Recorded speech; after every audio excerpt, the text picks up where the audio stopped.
Steel boots stomping, crashing the floor. Two wild Yinzers kicking through the door. Loud like a jag-off at a pins game fight. Brace yourself, this ride ain't polite. Dum Yinzers, loud and proud. Heads in the clouds, voices in the crowd. Chaos brewing, they don't play nice. Hold on to your iron and grab your prime anti-slice.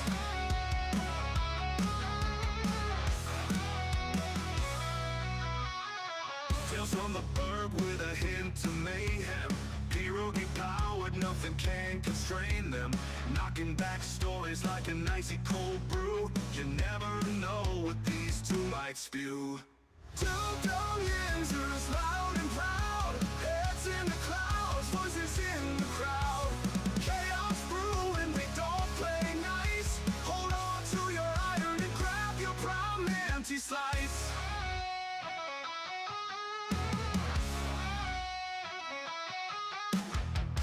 From the burg with a hint of mayhem. Pierogi powered, nothing can constrain them. Knocking back stories like an icy cold brew. You never know what these two might spew. Two Dum Yinzers, loud and proud. Heads in the clouds, voices in the crowd. Chaos brewing, they don't play nice. Hold on to your iron and grab your prime anti-slice. Rivers collide where the laughs always flow. Black and gold thunder everywhere they go. The madcap kings breaking every mold. With two Dum Yinzers, the stories don't get old. Two Dum Yinzers, loud and proud. Heads in the clouds, voices in the crowd. Chaos brewing, they don't play nice. Hold on to your iron and grab your prime anti-slice.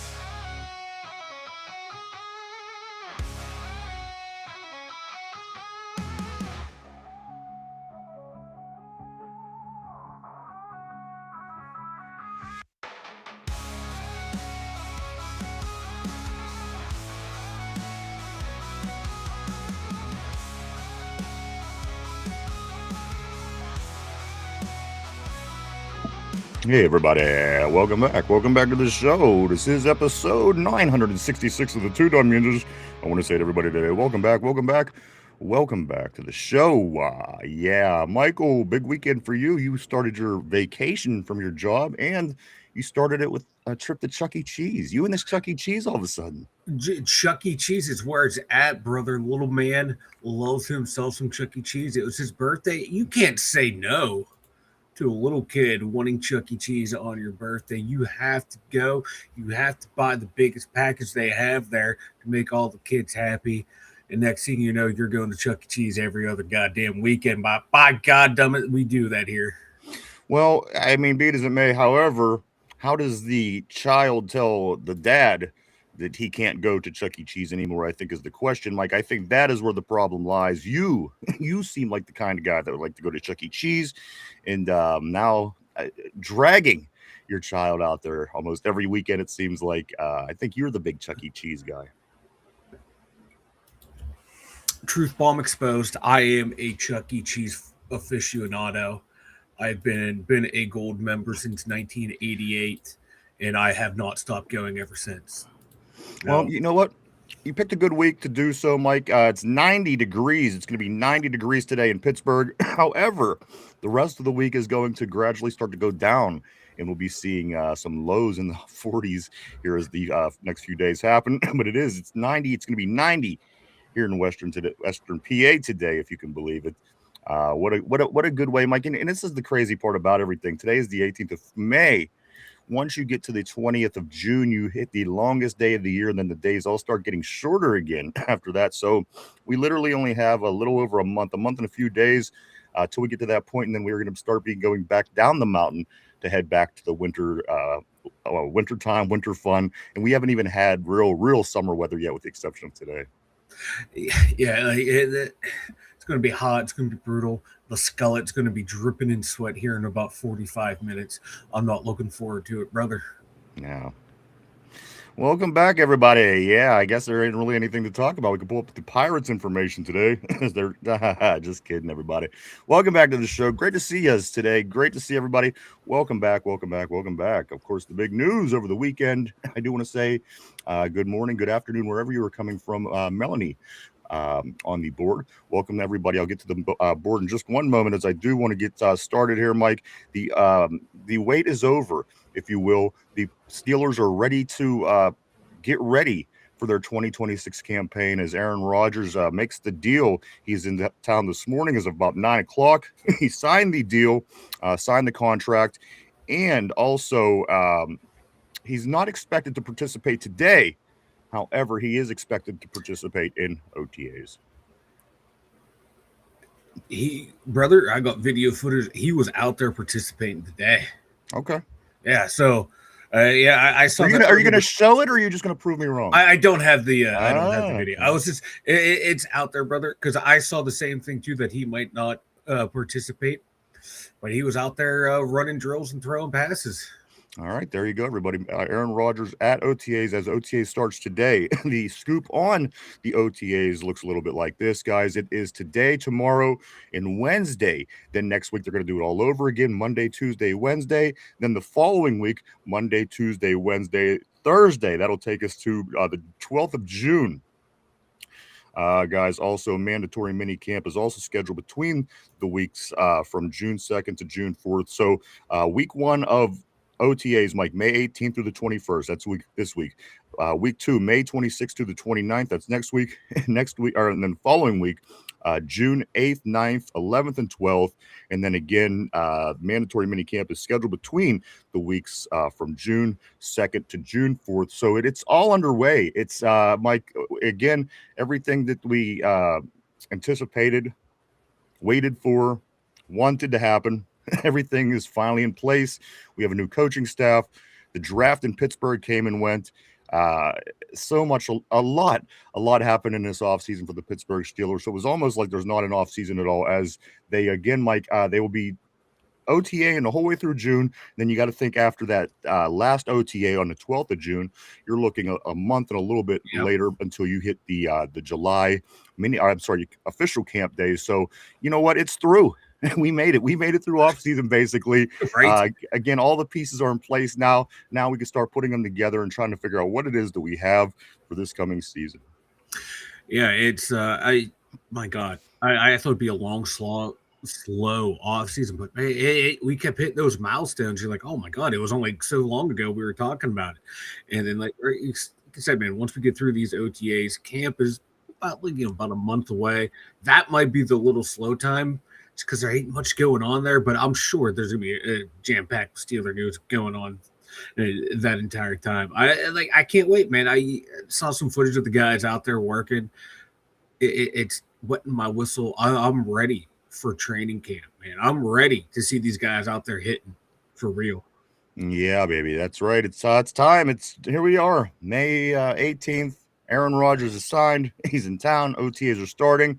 There's nothing left between the season and us rather than just a bunch of preparatory work, like camps, if you will, OTAs, camp, and such. So it will be here before you know it. So excited about all these things going on. Before we do get rolling, I do want to say these things, the Pirates, Mike, the curse with the Philadelphia teams, it continues on as not only the Penguins get washed in the playoffs by the Flyers, not only does the what else do we even play them in? Baseball, football. I mean, come on, football, we can't beat them in our stadium. And then hockey, Mike, they knocked us out. That's exactly what I just said prior to the football statement, Mike. And then also the Pirates taking the sweep on the chin at home over the weekend, Mike. They lose all three games to Philadelphia. Their record falls to 24-23. They will be back at it tomorrow in a 3-game set against the Cardinals at Busch Stadium in Missouri, Mike. That is a 3-game set. Game 1 tomorrow at 7:45. Let's go, Bucko. The Buccos get back on track, boys. Let's go right here to the Riveters, Mike. Their first game of the season, it came and went with much success. The Pittsburgh Riveters, of course, our female pro soccer team right here in the Berg. They win 5-0 over FC Buffalo. Mike, starting their season off good, off to a 1-0 start with a 5-0 victory. Let's go. And finally, Mike, the UFL. If you watched a little bit of American football over the weekend in your house, this UFL, Mike, they are in week 8. They did wrap up week 8 this weekend on Friday with Orlando beating Houston 31 to 24. On Saturday, Louisville beat DC 33 to 30. The Gamblers beat the Battlehawks 23 to 16, and Birmingham beats Columbus 14 to 3. Mike, the UFL, they're next week going into week 9. And then after that, again, week 10, and then a playoff round. So about a month from now, I don't have the date on me, but it seems like that would be when the championship game for the UFL comes around. So again, that's just another point that you got through this entire UFL season, and you're just that much closer to the NFL. And here we are, Mike, again in May. And as I said, as these OTAs wrap up, you're going to be talking about saying, "Oh yeah, camp is a month from now," and then once that starts, it's all going. It's camp, it's preseason, right into the regular season, and we are here for it, baby. I'm ready. And again, I think the Steelers are ready now too. Now that they have all their pieces in place, they have all their pieces in place, and we're ready. I'm as ready as anything. I'm as ready as I've ever been. Me too, man. Like I'm getting excited by the OTA news. They're trying some different combinations on the offensive line. So there's a lot of stuff that's happening at OTAs right now, and it's gonna. There's Steeler news to talk about, baby, in the offseason, and it's exciting Steelers news to talk about. No more of this ho-hum, same thing as it was for the last 10 years of 10-7. Let's get something new going, baby. That's right. Well, you know what? It's some people are predicting this team's going to do very well. Some people predicting it's not going to do very well. Some people are predicting that it's going to be right around 10-7. So just depending on where you look, and there's no right. Well, there is a right answer. The fact is nobody knows what it is at this time, and that's why they play the game. So here we go, guys. It is again, Mike. OTAs start today. Again, today, tomorrow, Wednesday. Next week, Monday, Tuesday, Wednesday. The following Monday through Thursday. As the OTAs are here, we have a quarterback, we have a team, we have a lot to talk about, but I don't want to do anything else before I get to the terrible board. Welcome to the terrible board, everybody. Good morning, good afternoon, wherever you may be. It might even be good night, wherever you are as well. Good evening. Welcome to the show. Welcome back. Tortilla, my man, Tortilla Jackson, all the way from Sacramento, California. He says this: RB told me the Rodgers was going to sign. I just didn't want to spoil it. Let's go here to Yinzer Joe. Yinzer Joe says, Ryan, what did I say was going to happen for my birthday over the weekend? You did say, LOL. Yeah, let's go. And always, as always, what's up, Yinzer? What's up, Yinzer Joe? Always great seeing you. And that was, he said, if I'm remembering right, he said Aaron would sign before his birthday. So happy birthday to you. He called it. Let's go to Tortilla. He says, holy shit, Yinzer Joe did call it. He did call it, everybody. And good call. Good call, brother. Let's go back to the original Yinzer Joe at Tortilla. Melanie, always great seeing new faces on the terrible board. Glad to see you here. RB says it's 93 over where he is, more closer to central Pennsylvania, as we're in western PA, working its way up to 90 degrees today.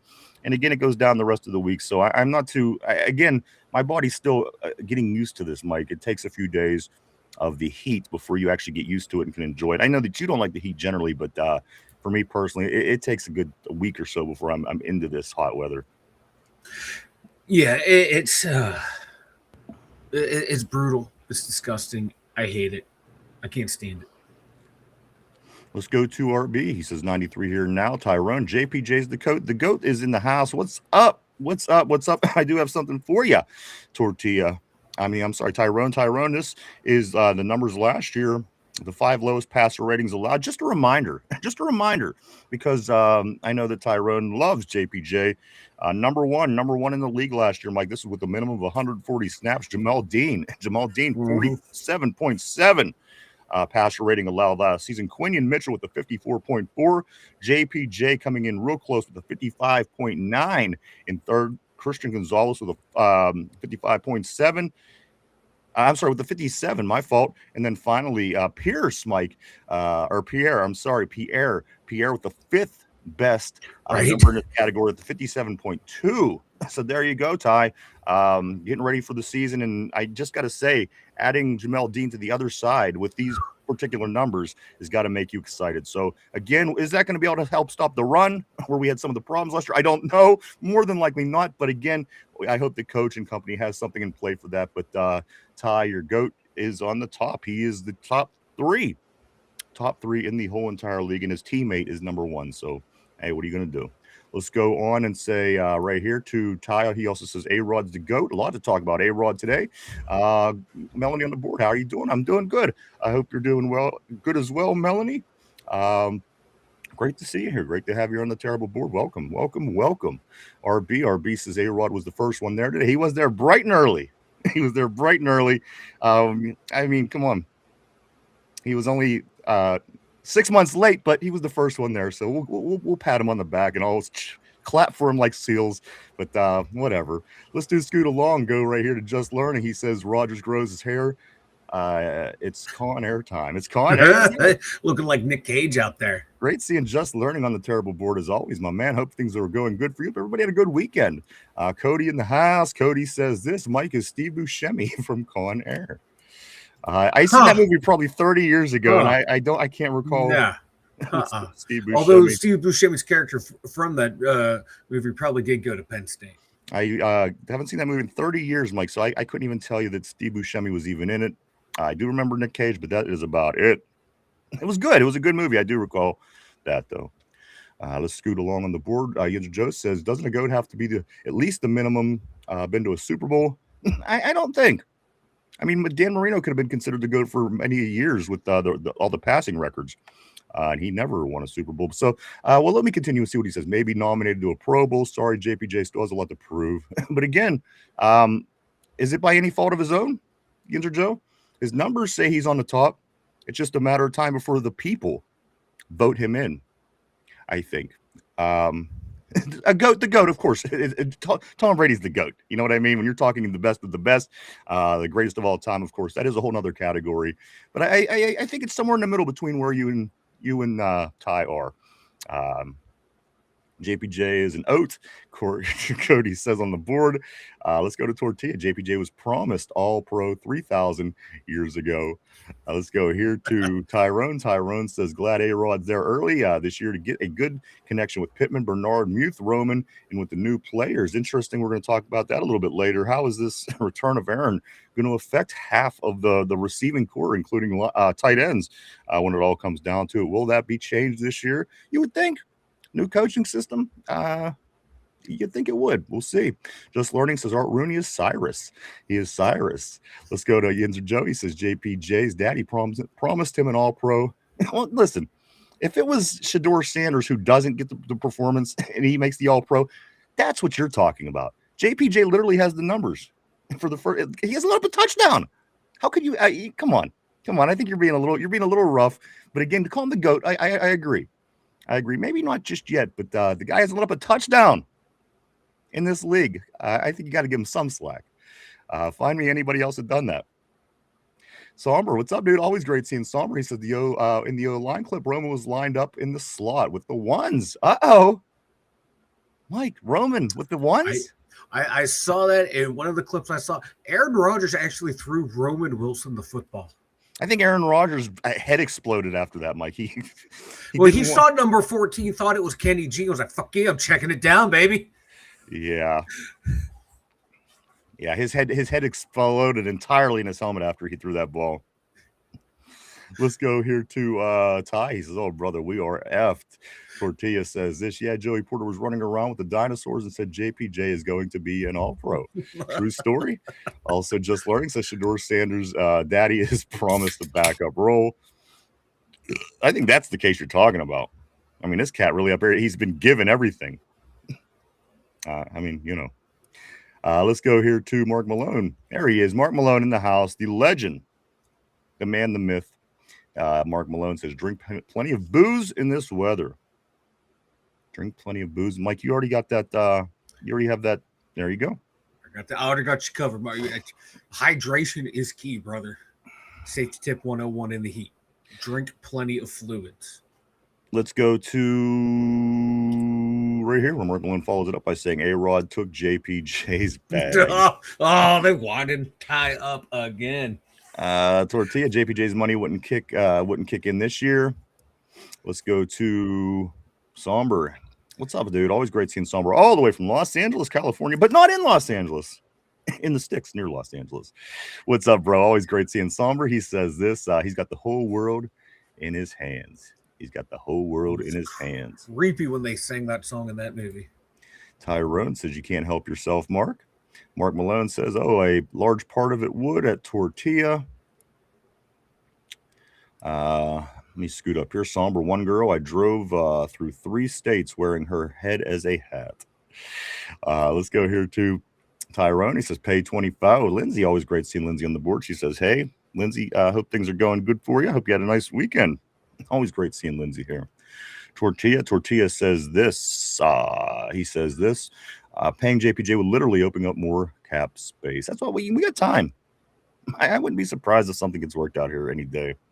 Let's go to Steelers Chic. Steelers Chic, he said, even though I've been one of the biggest critics of bringing Aaron Rodgers back, this honestly feels like our best chance to finally win a playoff game and make a deeper run. You know what? I think it's okay to be schizophrenic when it comes to the situation. I really do. I think that it could be you could feel good about it, which I do. I think that you could not have wanted it, which I didn't. But I said I would be cool if he came back and he was going to give us the best opportunity to win football games this year. And here we are, Mike. I think we're a little bit further along than we were last year with skill positions. At the end of the day, we'll get into that. We'll get into what really is improving this team because, again, at the end of the day, you still have a lot of young offensive linemen. As Mike had on the board just a moment ago, we're going to talk about they did a little switch. They got Fatanu on the left. They got McCormick on the left. They got guys on the right. So we're going to get into all that here real soon. Do stick around. We have a lot to get into today. A lot to get into as the Steelers start their OTAs. Aaron Rodgers in town, agreeing with the Steelers over the weekend, making it into town, being the first one in the door this morning, signing that contract, ready to go. Initial word was he wasn't going to participate today, but he would participate in the OTAs. However, Mike has reported that he is out there on the field whipping the ball around. So there you go. Let's go to Somber. He says Steelers quarterback line in the team period open to reporters. Quarterback 1, Aaron Rodgers. Quarterback 2, Will Howard. Quarterback 3, Mason Rudolph. Quarterback 4, Drew Aller. That is by way of Nick Farball. Also, Somber says Mason is cooked. Mason is cooked. Let me fix my board here just a second, and I'm going to go here to Shiver. What's up, dude? Always great seeing Shiver on the terrible board. Welcome back. He says Mike Tomlin got ran out of town for being mediocre. Mike McCarthy does not want to start out the first season losing the locker room with a worse than Tomlin with rookie quarterbacks. Oh, you're absolutely right. And again, he's just a different kind of coach. He's not, I mean, for one, I don't disagree entirely, and that's a whole other conversation for another day. However, Mike McCarthy is a quarterback guy. He's a quarterback whisperer, if you will. He worked on grooming quarterbacks through his whole career, and pretty good ones as well. So at the end of the day, I think we're better along than we were in that sense. Again, I do agree that the system was stale, and again, it's behind us. So let's get ready for what we have. New coaching system. Again, very, very interested to see how this thing plays out. Lindsay says, I don't know why he's 3 should be quarterback 4. And it's weird. I'm getting I was reading from RB this morning. Of course, RB, man, he gets the inside scoop. Some of the things that he's be brought up, and again, I don't know these to be true, and he doesn't either. But again, these are speculations, Mike, about the team as of today. This is something that RB said this morning to us on the group chat. He said this, it's coming out Howard is being shopped to no interest. Is that true? Can that mean something? Does that hold any weight? I just know that this is information that RB relayed to us this morning. Also, he says this. I've told you all mid-season they could get Howard past waivers and get him in the protected practice squad spot. Everyone laughed at me. He said, RB said this, and then also he did go on to say Fatanu and McCormick to the left-hand side, as Mike had up on the bottom of the screen. We'll get to that in just a moment. So very interesting, Mike. Again, I'm not saying this is true, but I'm just saying a lot of times RB's inside scoop leads somewhere. And if that is true, Mike, that's very interesting. Again, he writes this morning to us, it's coming out that Howard is being shopped to no interest. Like, if you can get him on the practice squad, I'd get him on the practice squad because I know why people don't like Mason Rudolph, but he's a trusted veteran backup quarterback in the NFL.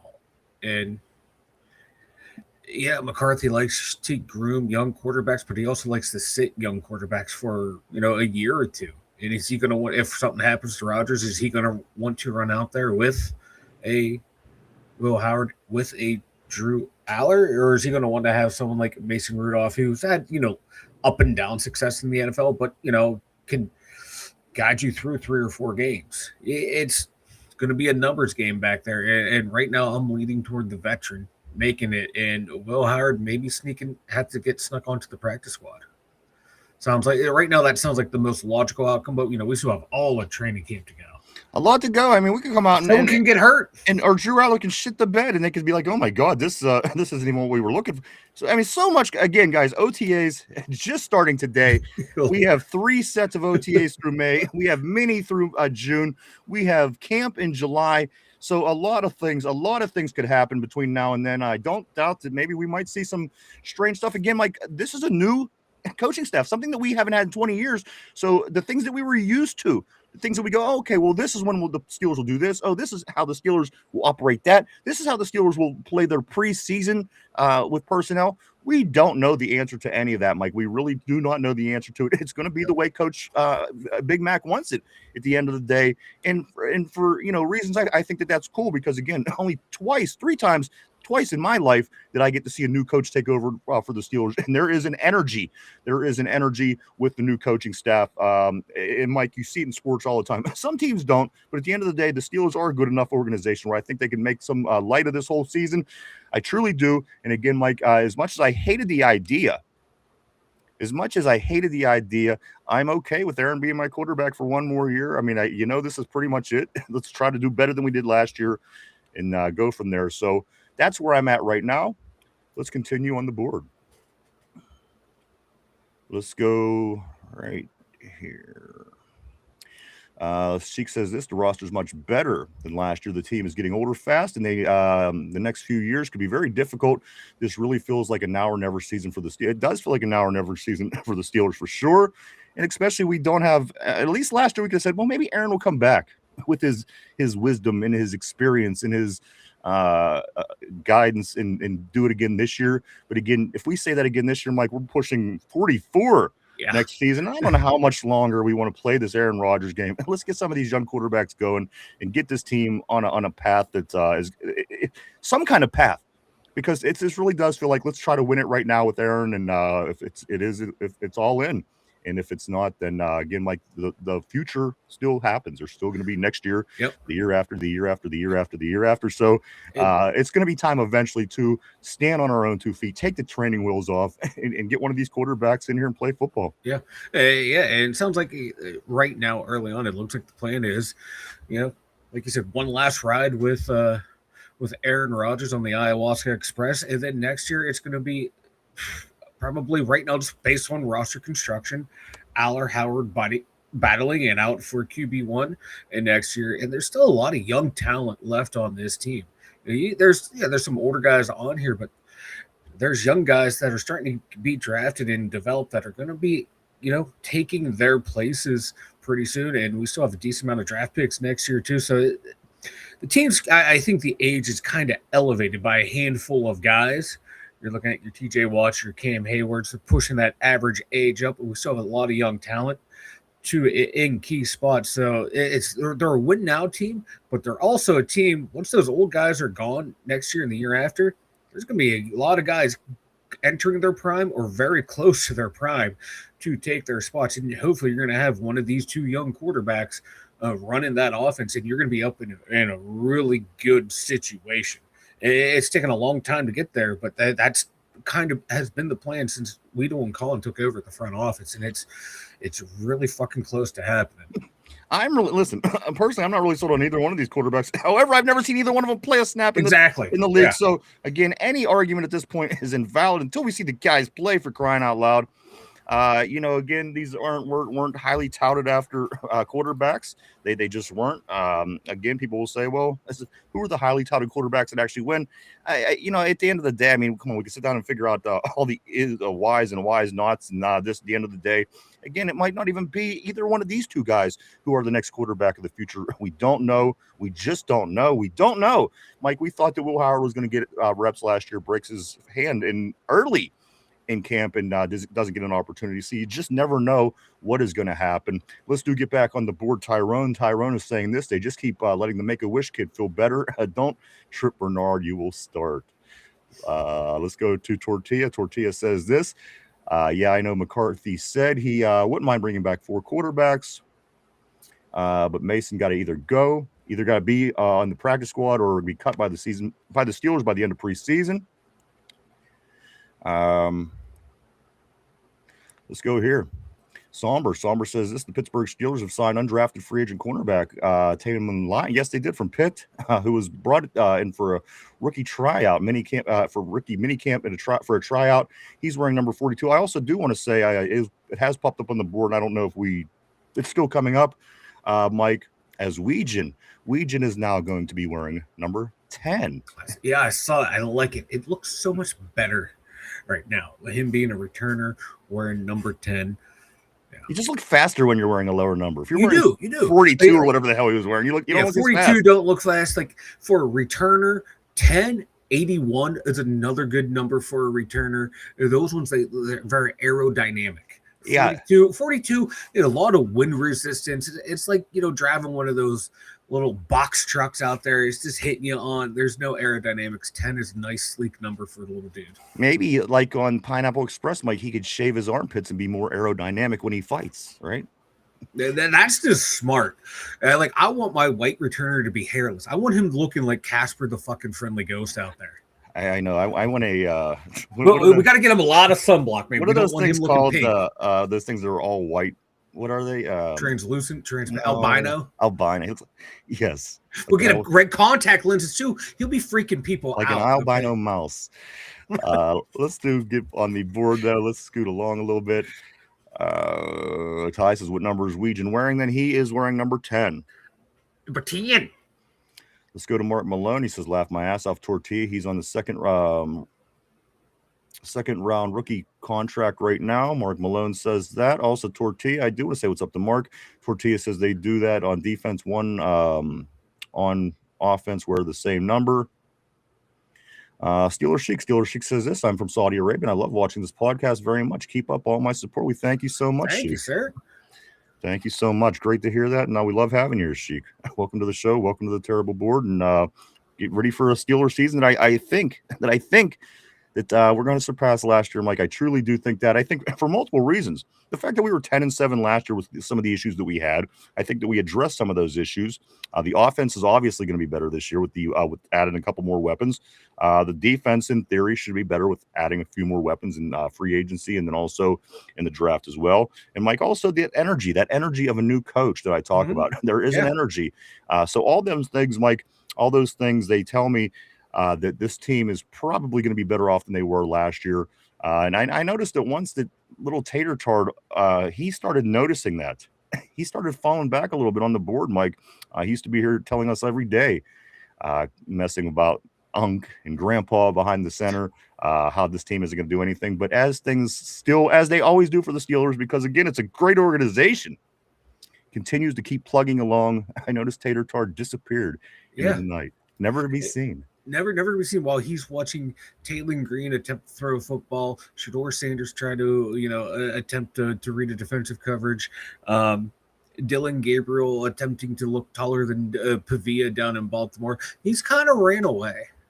And maybe he's lining up to be Deshaun Watson's new massage therapist. I never know. Never know. We don't judge. I imagine it's a pretty good paying job. I think Tater likes the benefits that come with it. Chad Schrader, what's up, Ryan and Mike? It's about time Rodgers came back out of the closet. Here we go, Steelers. That's right, baby. Welcome to the show, Chad. Always great seeing you, brother. Always great having you on a Terrible Board, my man. I think everybody's ready. We're ready to kick it off, guys. Keep in mind, Mike, kicking it off, opening day. kickoff might have something to do with the trivia of the day. You might want to put that in your pocket. Let's do Scoot Along. Jelly Donut. Jelly Donut says something. Let me get caught up on my board here. He says donate some of that oil money. I don't know that Sheik is involved in all that, but Cody says this. Aaron Rodgers said, how much money you got left over? I want it all. No need to pay JPJ, Darnell, or Herbig. Yinzer Joe, my man, says this. What do we say? What do we all say? If this season is relatively worse than what Tomlin's producing, McCarthy has to have a few more wins, get the division, and win a playoff game to be a success. Listen, I think we could. I think that we could. Mike, go ahead. It seemed like I get where he's coming from, because you want to base it off of like teams last year, and you think, okay, where we were last year going forward. Right. You know, you want that success. You want that. That's how we would judge Tomlin. And me, I'm kind of basing that as well. Like that's how I want the team. But you know, is it fair to put that expectation on McCarthy when a lot of us really didn't put that expectation on Tomlin? You know, like he wasn't held to that. A lot of people weren't. Oh, he has to do this, or some people did, some people didn't. So because we were really good. We would just won a Super Bowl. You know what I mean? There was there really wasn't this. It's not the same situation. We were going from one situation into the last coach, a totally different situation going into this coach. So, I mean, it's kind of like apples and oranges, but the point's well taken, Mike. I just think that I said this from the beginning. I think year one, you have to give them leeway. You have to.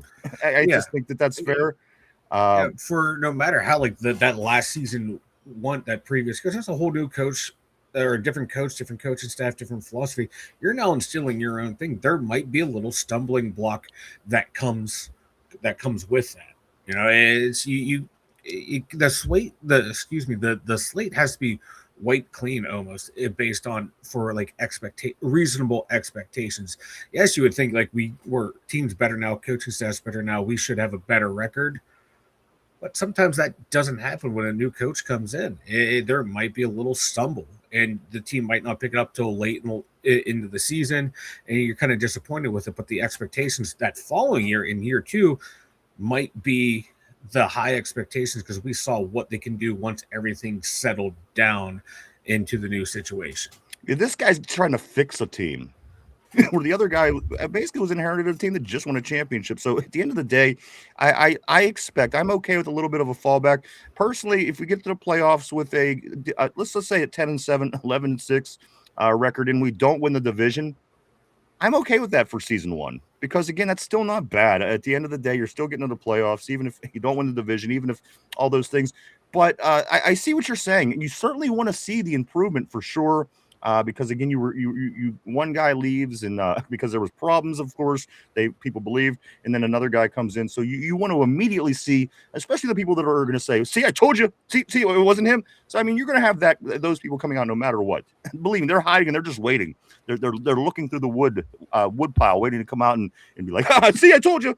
You know, they're everywhere, guys. The fact of the matter is, it is what it is. You just have to go by, see how it plays out. At the end of the day, we should be in a little bit better of a position than we were.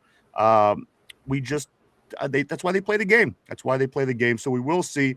So again, half and half. I'm with you on that. Half and half, which isn't always a bad thing. Let's do Scoot Along on the terrible board. Great to see everybody today. Great to see everybody on this beautiful Monday, 90 degrees here in Pittsburgh today. Mike, I know that you're ready to just blow your brains out with this 90 degrees. Yeah, I saw it. Like I woke up and it was already 68 degrees, and I knew it was downhill from there, brother. Let's go right here to Delulu. Sommer says Delulu. Let's go up a little bit to Tyrone. I'm mad. Why the fuck this O-line looking like this? You know what? That's a good question. And you know what? At the end of the day, Mike, this is what they've been working on for the last 5 years. They've been working very hard on this offensive line. So maybe, Mike, this season this is going to be the group of guys that we're going to see on this offensive line for the next, 5-8 years. Who knows? Who knows how long? It just all depends. Yeah. So, and from what I read too is like McCarthy and the O-line coaches, they want to see how everyone's doing are we able to flip you? I love if you that are, idea. we can put someone else smart. If you're getting people like, because McCormick and Fatondo played left in college. They have the ability to play right in the pros. But if we can get them on the left and put Ianna Chor and Dunker, who played predominantly on right, if we can keep them there, those young guys there, and learn that spot, you guys have NFL experience. We like what we're seeing from there. If you're comfortable on this side, we'll keep you on left and build up that right side. We want our strong. They want their stronger players, their better players on the left side, which makes sense from a traditional standpoint. That's where your better pass rushers come from. That blind side, put them there. If that can be your left side that's solidified, cool. Then this right side, we can mix and match with Cook, with Anderson, with Ianna Chor, with Dunker, and then find that combination, because the right side doesn't have to be that strongest of the side to start out with, and then you just build. And it's OTAs, it's early. I guarantee you tomorrow there's going to be different combinations, and then the day after, and then the week after. Just this coaching staff they need to get a sense. I love it. I love they don't know these I guys. love the fact that they're trying to get a sense. They're trying to they don't know these guys. Like, we were so stubborn for years and drove me nuts. Oh, he can't play here. He never played it. Get the fuck. You put the guy over there and see what he looks like. That's just, come on. That's common sense to me. I'm ready for common sense football. Let's do this, Coach Big Mac. Let's win some football games. Do what you know how to do. Do what you know how to do. That's Coach. Again, if he's not as good as we want him to be, then we'll deal with that then. But you can't say that there's much about this new coaching staff in the situation going on that you don't like. There's everything I'm seeing. It's like, oh, that checks out. Oh, you know what? I would be worried if they weren't trying guys in different spots, because they don't know them the way the old coaching staff do. They might see, like, okay, maybe this is why they stayed in this spot. This is why this person played over here, the old staff. Or like, oh, I can see why they wanted to keep him here, but I think I can get something out of him, so we're going to build upon that. It's just those little things that are new, and the players got to be liking it. It's something new. It's exciting. It's different. They can showcase their talent more and hopefully build towards something better. Obviously, Cody's the big joker. He agrees up with me on the board. He says, I agree. Put Spencer Anderson at cornerback one. Why not? What would that be? Let's do, he got the length, this, that just make the announcement that, yes, Aaron Rodgers is signed. Yes, Aaron Rodgers is in town. And yes, Aaron Rodgers is on a 1-year, $25 million contract. And this is all been decided over the weekend. However, Mike, I do know this, that if I could find it right here in just a moment, I could talk about it. Charlie Batch. No. Who was it? Dulac, Mike, right here. Jerry Dulac reports that Aaron Rodgers and the Steelers came to a financial agreement well over a month ago. Mike, Charlie kept trying to beat that into our head that this was the case the whole time, which I refuse to believe. Because what a stupid thing, Mike. Come on, at the end of the day. But listen, I'm not calling Charlie stupid. I'm just saying he's been pushing that narrative for a while, and I kind of knew for a while that sure as hell wasn't it. Yeah, like he was banging the victory drum of I was right. Yes, see what I said? That's what I'm saying. You are all fools. No need to argue with you. Like, dude, last I checked, his base salary is $22 to $23 million. That's not $30 million. And it's up to $25 million with incentives. And that still puts him lower paid than a lot of starting quarterbacks in the NFL. Like, he was going to get a raise, and this is kind of what we talked about. I thought 18 to 20 million with incentives up to like $23, $24 million. So Charlie, I was only off by $1 million, brother, and I was under. I win the Price is Right. You were over. You do not get the Showcase Showdown. So it's like I was right. Mike, it's like Kaboli. All these facts. It's like hand grenades. He said he called it too. Yeah, he called it. Allow me to go off on the fucking. Please, I wish you would. Take your time. That fat fuck goes, I called it the whole time. I said May 18th. No, you did not. You did not put anything down in paper. You said, oh, he'll be here. Oh, he'll be here. Then he's on the morning show of the place that says we're the home of the fan, and that's us. We were the home of the real fans of Pittsburgh, by the way, because they were like, oh, we reported he's in town. Nowhere to be found. Then they're all like, Fat Boy's like, well, he was in town. He just didn't want to choose to be seen. And they're all like, yes, that's exactly right. That's exactly right. No, you were all wrong. We here at the Dum Yinzers have been right of saying Aaron Rodgers is either going to be the quarterback or he's not. We'll know when we know. I think RB even said they had shit reported. He said that like a month ago that there was like a private contract already worked out. So he called it on the show. We called it on the show. You all just can't admit that you were wrong. You cannot put on your big They boy never and do. go, hey, you know what? We were wrong. We got it wrong. Well, and what the fuck is Aaron Rodgers, a wizard? He's been able to wear a cloak of invisibility. Did he sprinkle ayahuasca all over Pittsburgh so we were all drugged and high and we couldn't see him? No, you got fooled. You were wrong. Admit you were wrong. And the people who have no access to the team, like us, and I guarantee you probably others out there, were 100% right. As it is quite often here on the show, guys, we are driven 100% by the fan of the Pittsburgh Steelers. This terrible board is your voice. Anything that you want to say, guys, we will put your voice out there. And you know what? The fan, again, they lead you astray. We apologize about that. We really do. Guys, let's continue to move on the board. Mike, I love to see like this. And it's I was holding, ever since I saw what happened, I see them all tweeting and then all. You're so full of we shit. Called it. We called you were off by a fucking week. We had this months ago with RB saying, "Hey, there's a contract worked out. They're just waiting to sign it." RB's like the come on, he RB. I don't remember it right, but I can imagine him saying, "You know what? Aaron Rodgers will be there on May 18th. He'll be checking in at 9 o'clock, and he'll sign the contract and be on the field by 9:17." If anyone doubts us, every episode is up there, unedited. Check it out. You'll find it. Almost 1,000 episodes. We never edited a second, guys. Just keep that in mind. It's just what it is. Let's stick on the board, Mike. Lots of things going on. Lots of folks with great comments on the board today. I don't want to miss anybody today as the OTAs start here in Pittsburgh. Mike, Aaron Rodgers in town. The whole team's in town. Coach Big Mac is back home. Mike, the Pittsburgh Steelers are starting their work. It's time to work. It's getting time to get to work, Mike. We're only a couple months away from kicking off the preseason, just 1 month away, a little over a month from camp. It is going to be here before we know it, guys. Welcome to the show. 90 degrees in Pittsburgh. Let's get back on the board. Let's go to, I'm going to go right here to Just Learning. He said Mason Destroyer might be really good in a new system. Perhaps that's something we don't know. I mean, again, it could be true. Could be true. Let's go to Tortilla. Tortilla says this. Yeah, I don't like moving Howard. Get a look at him if Rodgers goes down. Rudolph ain't going to win us a playoff game.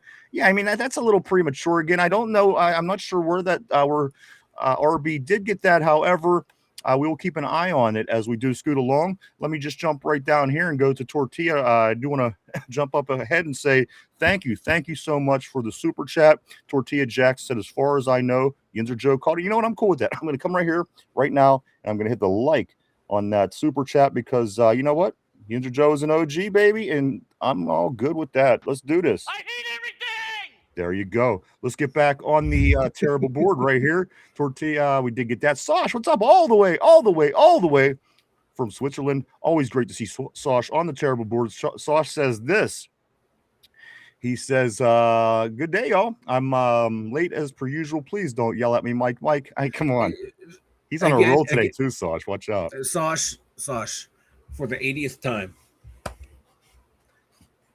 May I have your forgiveness for raising my voice at you one time? I deeply apologize. Don't do it. Don't. I apologize. I would hold this grudge over him for at least the next 4 years. Just say you are on like my friends list in permanent marker. Let's go to Lindsay. Mike, Lindsay says if we don't win a playoff game this season is a fail to her. Hey, you know, like I always say, everyone has their own definition of what a successful season is for the Steelers. And right now, you know, like on my early predictions, I had us going 11-6, making the playoffs. That's my standard right now. My baseline success is making the playoffs this year. So I respect where she's coming from. Tortilla says he wants to see Howard play before we make any moves. And I don't think that it's fair not to. Yeah, I think especially with the new coaching staff, because again, he might be what they're looking for when it's all said and done. So again, this quarterback debate is just way too early. Everybody's got guys getting traded away and going elsewhere already. And in fact, these two young quarterbacks have not taken a single snap, not even in a preseason game. So you know, I'm trying to give them that little bit of time. Maybe at the end of next month, maybe in July, I'll be ready to toss them out on their heads. But right now, I still have to see them play. It's a whole different league than college football. It's a whole different game at the end of the day. So I got to see if these guys got it on the pro level. Let's go to Tortilla. He says, I want to see. Okay, we did get that. Did get Tortilla. Let's scoot a little bit up here to Sick Jones. What's up, Sick? Always great seeing Sick Jones on the terrible board. He says Rodgers is going to get us number 7. Will Howard is going to get 8 next year. I said it first. Just watch, and I hope you're right. Sick. Listen. Whether you agree or not, I mean, come on. I would like who doesn't want to win? Everybody wants to win, so I love it. Dude, I'll take any quarterback as long as they win me a Super Bowl. Absolutely, man. Let's go to Ty. Ty says this: if this O-line coach don't play right, guys, I'm going to slap the shit out of him. Training camp. You know what else? Also, Ty, I thought of you yesterday because I snuck off at one point. Mike, we were working at the studio on a few things, and he's like, all right, dude, I'm going to Chuck E. Cheese. And I was like, all right, man. And as soon as he left, I got in my car and I pulled away, and I went all the way down to the local Taco Bell, and I got myself two cheesy gordita crunches and a side of nacho cheese. It was fucking fire. I just want to say, guys, if I'm on death row, believe that is going to be my meal before execution is going to be cheesy gordita crunches and nacho cheese to dip it in. More than 2, I'm going to make them fuckers give me like 15. But at the end of the day, Mike, I love the cheesy gordita crunch. No sponsor, by the way, here, but I'm just going on about this delicious taco. Like, how can you not like taco? I don't trust people who don't like taco. I don't either.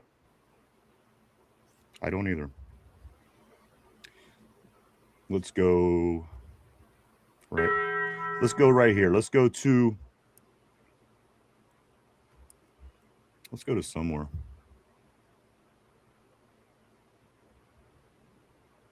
All right, I think I found us. Close enough anyway. All right, let's go right here. Cody says, pretty sure Dunker is going to take McCormick's position, and JPJ better watch out. I hear Spencer Bacon is now running the cornerbacks as well. Cody's on his shit again. Somber says, right tortilla. Also, Somber says, we know what Rudolph offers. Jello Donut, always great seeing Jello Donut. He says Steelers need to make a trade mid-season to try to fill holes to make a run, find the weak spots and fix it. I'm just wondering what the weak spots are going to be this year, because last year, again, Mike, a lot of anticipation about this defense being really good, bringing in a lot of talent and free agency, getting the new rookie on the defensive line, Mike, and it's still, you still see your weaknesses, you still see your holes. I'm wondering what got fixed on that defensive side of the ball, and what holes are going to pop up this year, if any. Are we moving in the right direction? Are we going to be able to stop the run when Buffalo comes to town, which they don't come to town this year, thank God. But giving up over 200 yards last year was a disaster.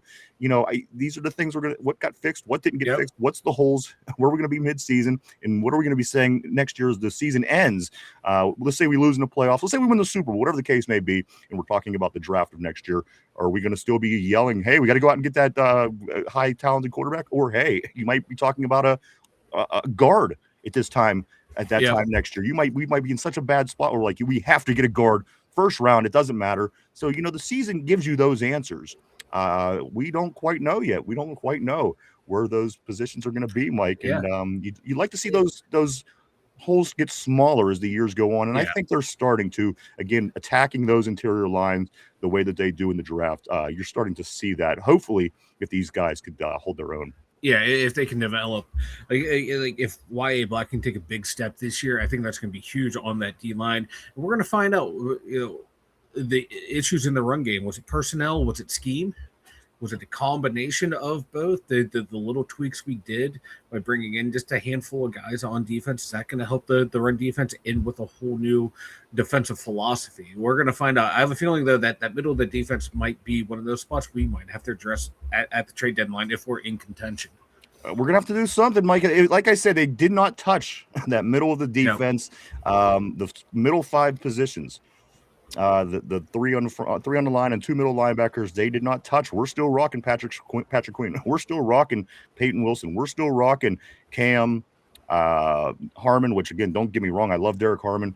And then who am I forgetting? Keanu Benton. So, again, Mike, those guys either have to step it up or, Mike, and at the end of the day, we're going to be looking at defensive tackle before you know it in the draft if, in fact, Y.A. Black does not make those steps that he needs to take to basically seamlessly fill when Cam Hayward finally steps away. Yeah, because he would be the logical replacement for on the D line who we have right now, or maybe even a Benton if they kick him outside and he can raise his level of play. We'll see. One of those two has to step up. So when Cam leaves, that's one less position they have to address. I agree. Cody says Rudolph got that clutch ability. Somber immediately tells him to stop it, Cody. Hey, 3-0 that one year to get us to the playoffs. That's He true. did lose. He did lose in the playoffs, but You got to remember, Kenny Pickens put a bunch of wins up that year, or Kenny Pickett put up a bunch of wins that year too. So I don't know how good the competition we faced was. If we had a good quarterback, Mike, we might have been 13-4. I have to say. Let's go move along to Sauce. Sauce says Mason was listed as quarterback number 3 behind Howard. I think if Howard looks like a serviceable backup, Rudolph is gone, and that's looking like where this is going. Again, it's still very early. Give it time. Let's give OTAs a few days at least, Mike, before we get because again, day one is certainly not going to be the news it is after day 10. And that's the quarterback rotation that the media saw when it was available to the media. So there are periods where the media is not there to see the rundown and the alignment. So they doing that stuff to throw the media a bone, give them something to talk about, light a little fire, maybe put some little rub onto the Will Howard name if they are trying to look to trade him. Hey, look, we think he's QB2 here. Yeah. We value him highly. We don't know if there's any gamesmanship going on in the background.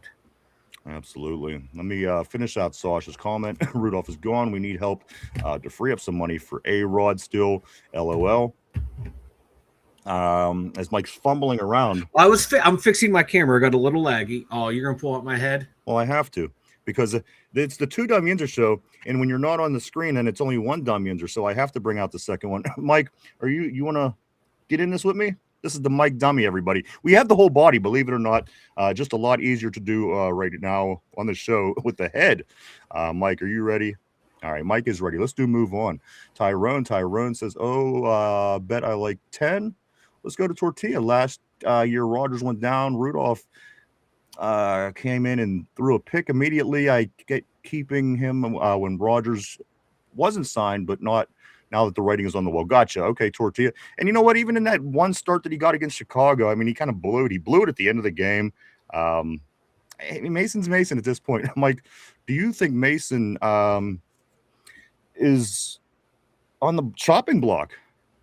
Well, yeah, I think Mason's on the chopping block because I think Drew Aller should be playing all the time. I just love Indiana, but Drew Aller should be playing quarterback for the Pittsburgh Steelers. Drew Aller. Okay, relax. Let's get back up. See, Dummy Head got it right. Drew Aller, QB1. I don't care what you got to admit, I hit that right on the head. You did, brother. That was perfect. You wouldn't even known that it wasn't you if you would have just tuned in. The only thing you missed was talking about my lot lizards. But brother, I was getting there. I know. That's why I cut you off. I felt it in my bones. I was the getting lizards there. coming out. I had to take over. I was getting there. Fucking moron. Let's scoot along. Let's go right here to right here. Tyrone says show Ronan how to be a good with number 10. Show Roman to be a good with number 10. Cody says, man, Rudolph will stand in the pocket like he owns the motherfucker. He will. You're right. I mean, that's one thing he does. He stands in the pocket. Sash, we actually do have.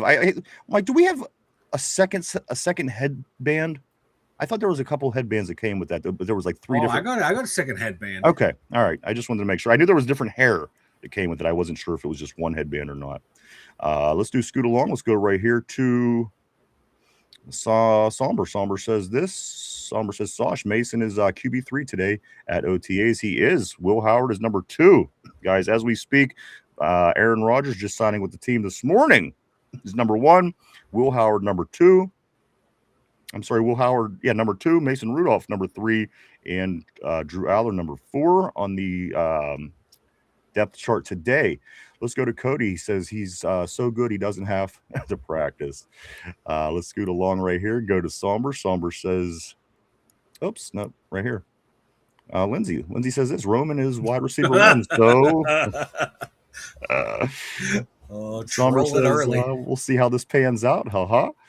Sauce says that is what I said. Or at Somber Tortilla, he threw 170 yards, 1 touchdown, and 1 interception. That's Kenny Pickett.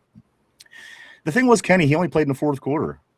Yeah. Remember, he won a bunch of games, but it all came on the last drive of the game. Exactly. And it was phenomenal. Like, It was I would something to shit see. on him for 3 quarters, and this ass was like, yeah, he's going to win the game. He's going to win the game. Don't worry, he'll do something. And he did something. I'm like, you fucking ass. It's so indicative of his career, Mike. Early on, it's always shit, and then he comes back and has the biggest comeback. Like and Pitt, he was not good early, and then comes back and has a Heisman season caliber rookie year. Yeah. And then the pros, he loses early and then comes back at the end. Mike, so watch his career. You might see his career do something amazing as it starts to get to that point. Yeah, in year 17, Kenny Pickett will fulfill his potential. Maybe. And I'll be there for it. You and him will have the last laugh. Me and Kenny will have the last laugh. I promise you, Mike, just like Nelson from The Simpsons. Let's go right here to Somber. Yeah, I was just reaffirming how shocked I was. LOL. Yinzer Joe says 10-7 and we win a playoff game. 10-7 and we win a playoff game. I like the winning of the playoff game. You know, like I said, I like it all. 10-7, 11-6, 12-5, whatever. As long as it ends with the playoff win, that works. That works. Sosh said it's Rudolph or Howard. One of them will win quarterback 2. The other one will get cut at Somber.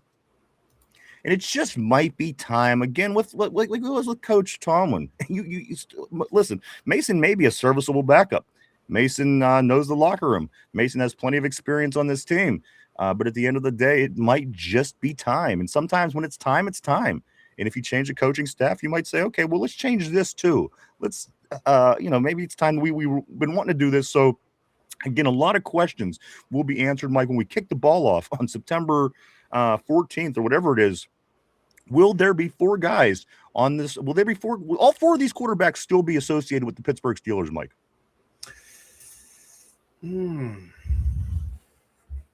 That's a tough question because you usually run 3, but he did say he would like 4. 4 would be awesome. You know what? I'm going to go out on a limb and say yes. You think all 4 will be on the squad? I think all 4 will be affiliated with the Pittsburgh Steelers. All right. You know what? It's not out of the question, so we will see how that plays out. Let's go. Somber says, I think Mason is gone. Sosh says, or traded. Somber says, probably already looking our trade partners as soon as A-Rod signed. You definitely got to think that something is being talked about within the system because, again, once Aaron came back, which, again, Mike, they knew. Come on, call me crazy. They knew what the hell's going on. There's no way that this was all a big surprise because at the end of the day, there was no urgency. There was no urgency. There was no, okay, oh shit, what are we going to do? Everything was cool. It was collective. It was, we got this. Camp starts, practice starts, OTA starts, and just like clockwork, Aaron shows up first thing this morning before everybody else, signs his contract, his first one out there. So, yeah, go ahead. Yeah, it's like we said all offseason, like, their plan was Rodgers coming back, and if that would fall through, the backup plan would be Will Howard and 2 rookies, Mason Rudolph, Will Howard, and a rookie. And that's how they operated all off season. It's like it's like it was reported on the show that months ago there was a contract parameters worked out, just waiting to put pen to paper.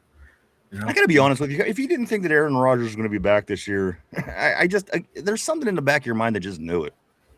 For me, at least, at the end of the day, the whole thing just got annoying because I knew just because how long it was taking. That was the big frustration. No, you know what was the biggest frustration? The fact that it took long wasn't the most frustrating. The part that it's a big secret. That's the most frustrating part for me. It's always going to be a big secret with this team. And what the fuck is that?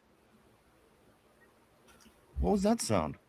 Oh, I was twisting the cap of my water bottle. I'm sorry. I didn't realize it picked it up on the mic. My bad, brother. No, it totally sounded like you were busting ass over there, man. I thought. Oh no, you'll know when I'm busting ass. You'll see the face working that fart out. I can't even remember what we were talking about before that. I got so taken aback by that. Let me just get back on the board. How about that?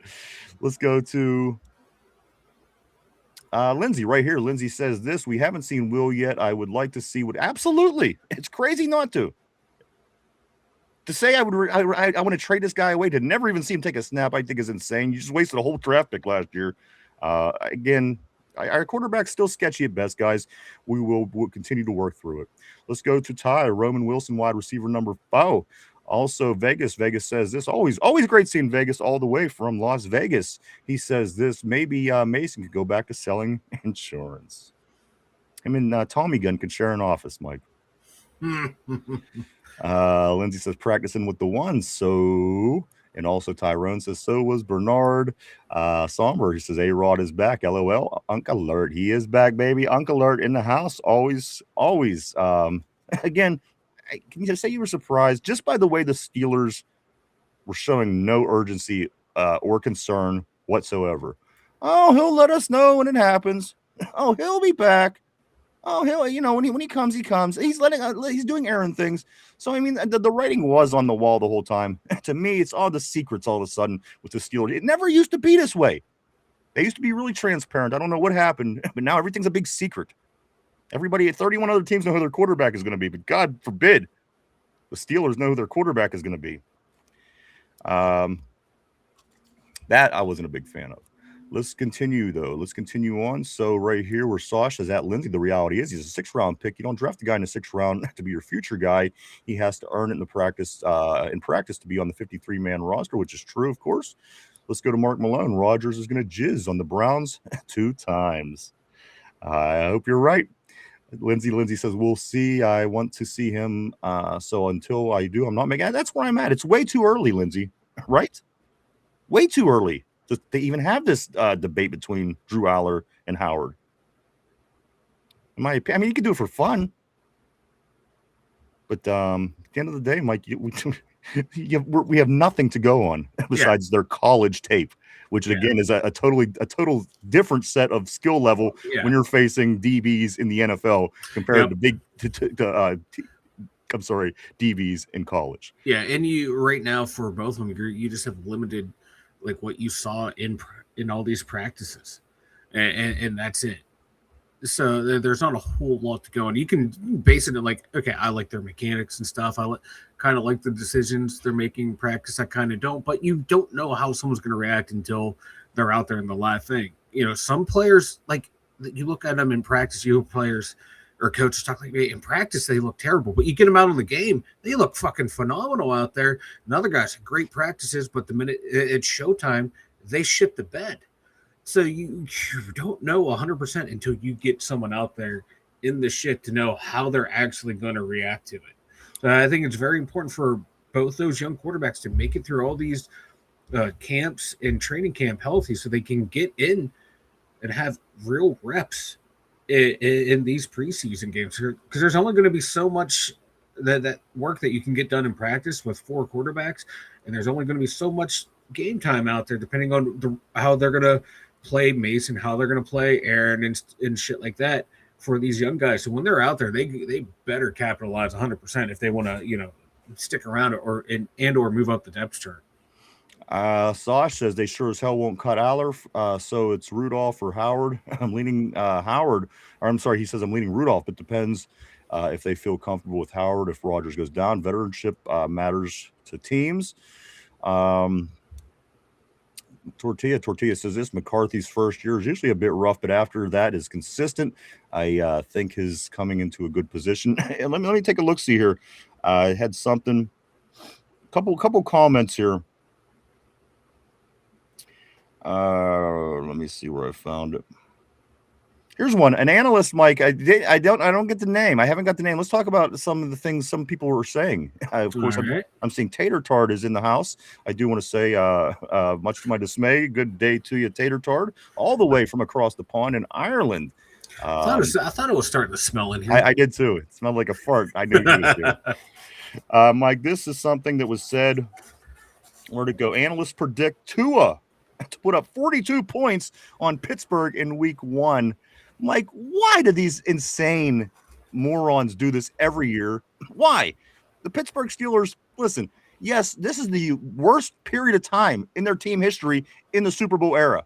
Yet they still never managed to go under 500. Again, yes, I understand that we need more of that. We want to do more than that. I'm just making the point. But yet still these dummies, these idiots come out every year. Oh, the Steelers, they're not going to win. Dan Orlovsky says we're going to lose the last 9 games of the year. Oh, these Steelers are going to let up 42 points to Tua. These things don't even make sense in the normal world. No.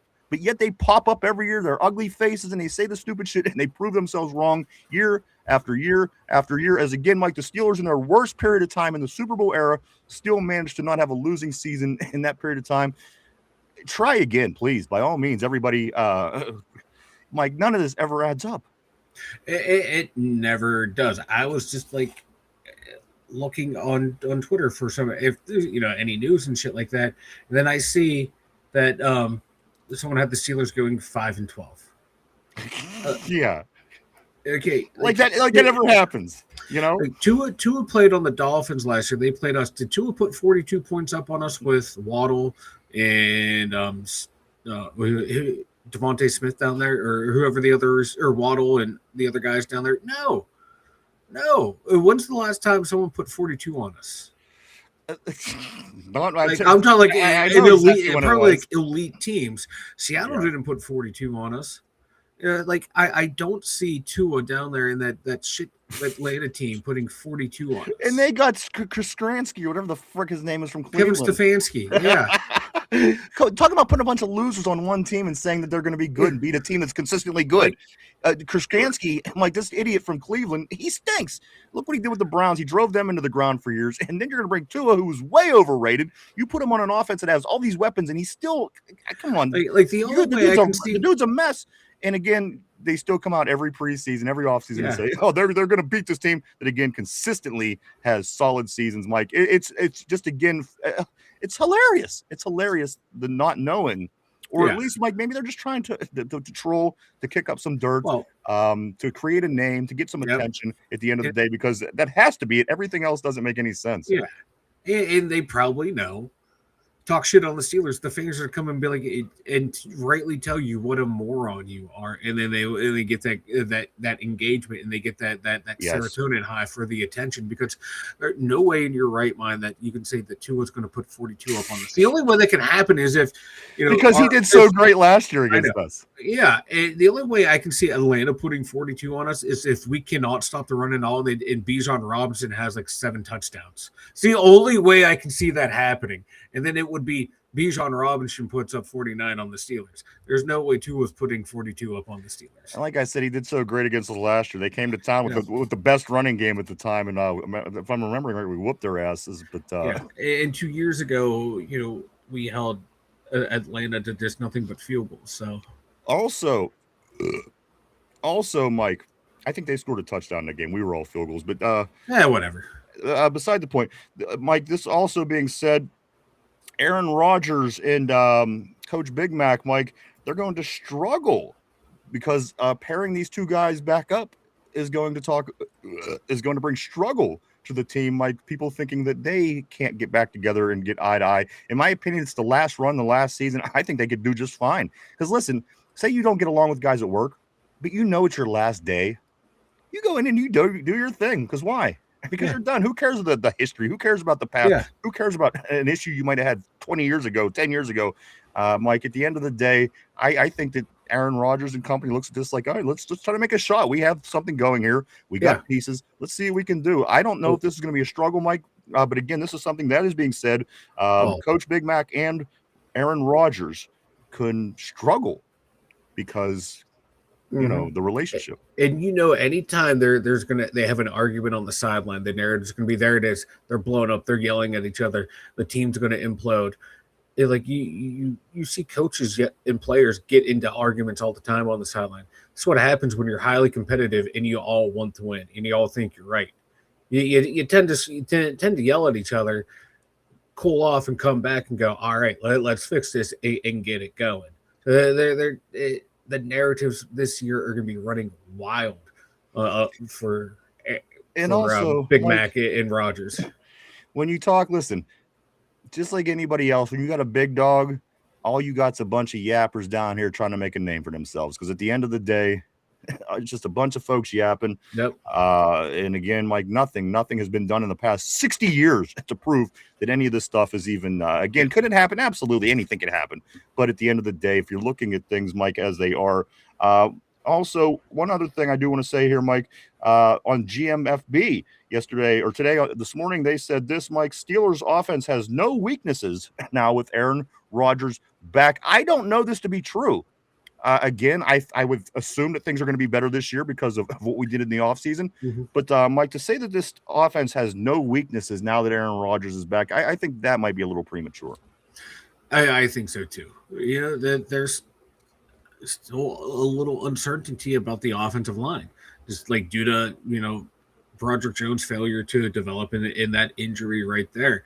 That set that O line back a little bit from where we thought it would be 4 years ago. So I think there's still a question mark there, and you still have to question how good are the receiving core overall is going to be. On paper, it looks much improved.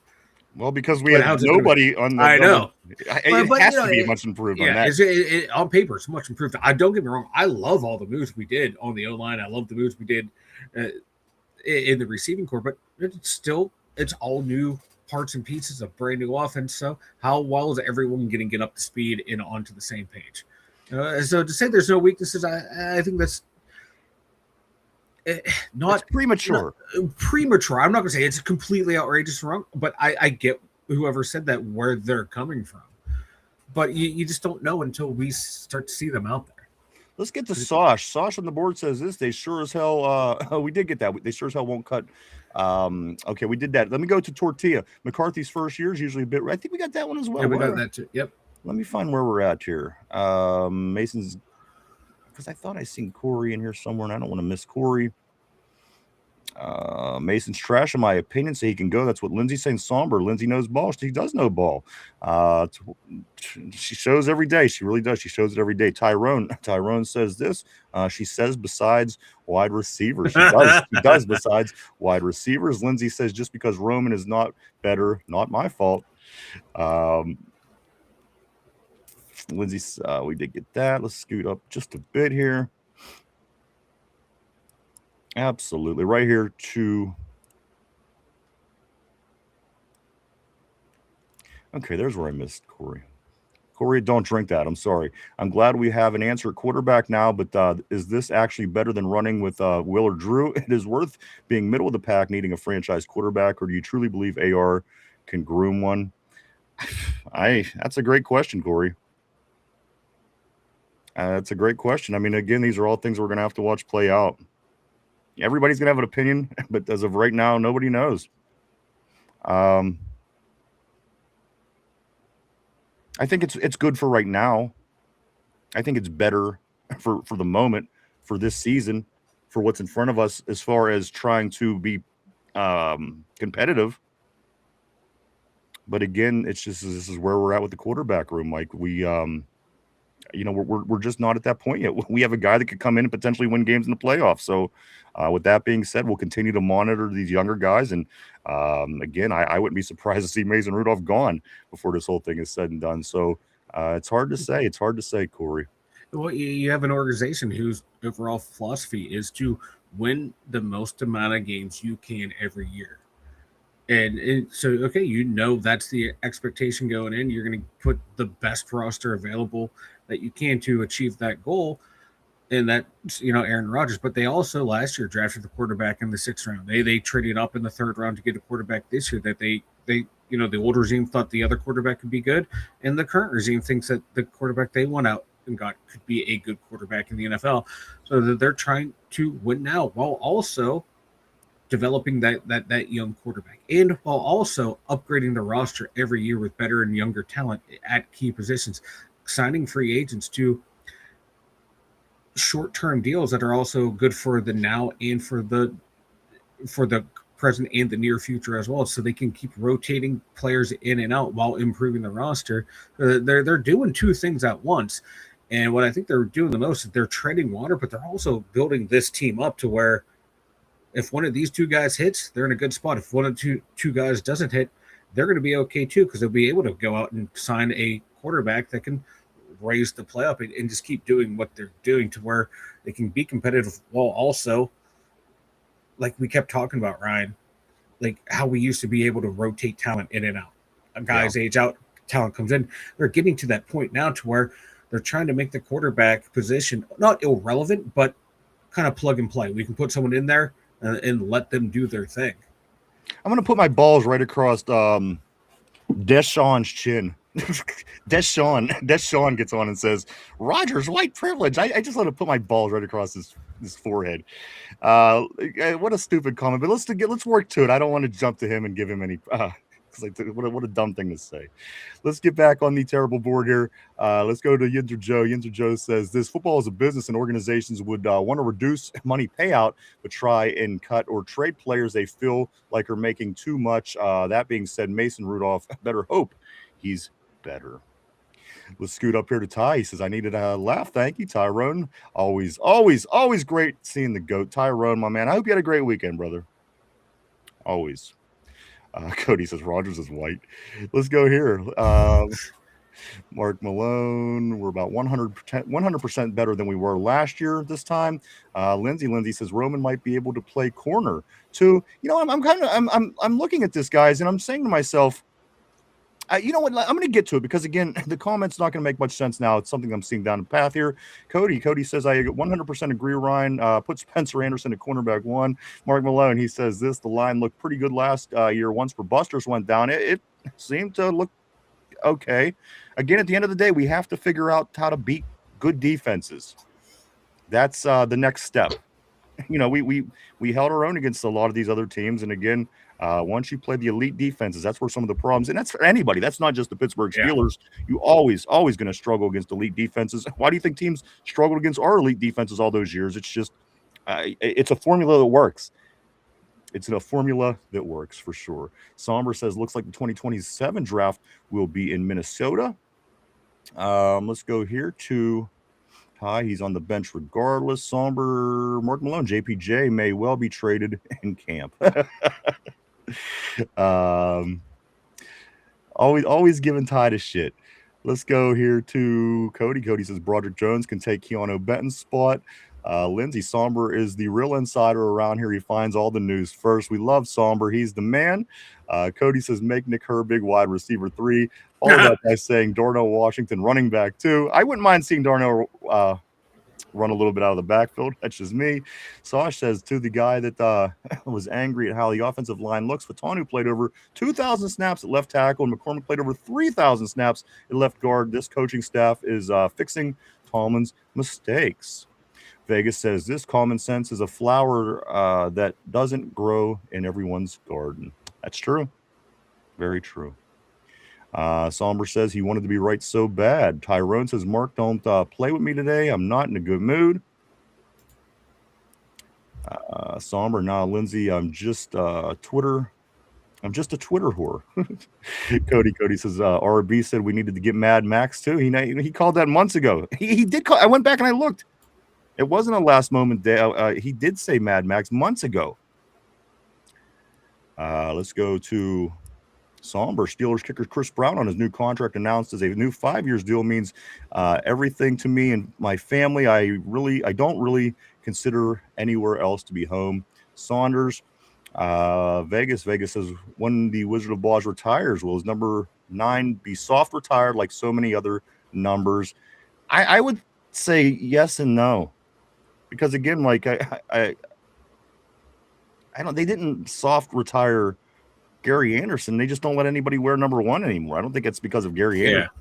I think it's because of they just don't like to issue number 1 anymore. Just because, I don't know, no one's number 1 or some shit like that.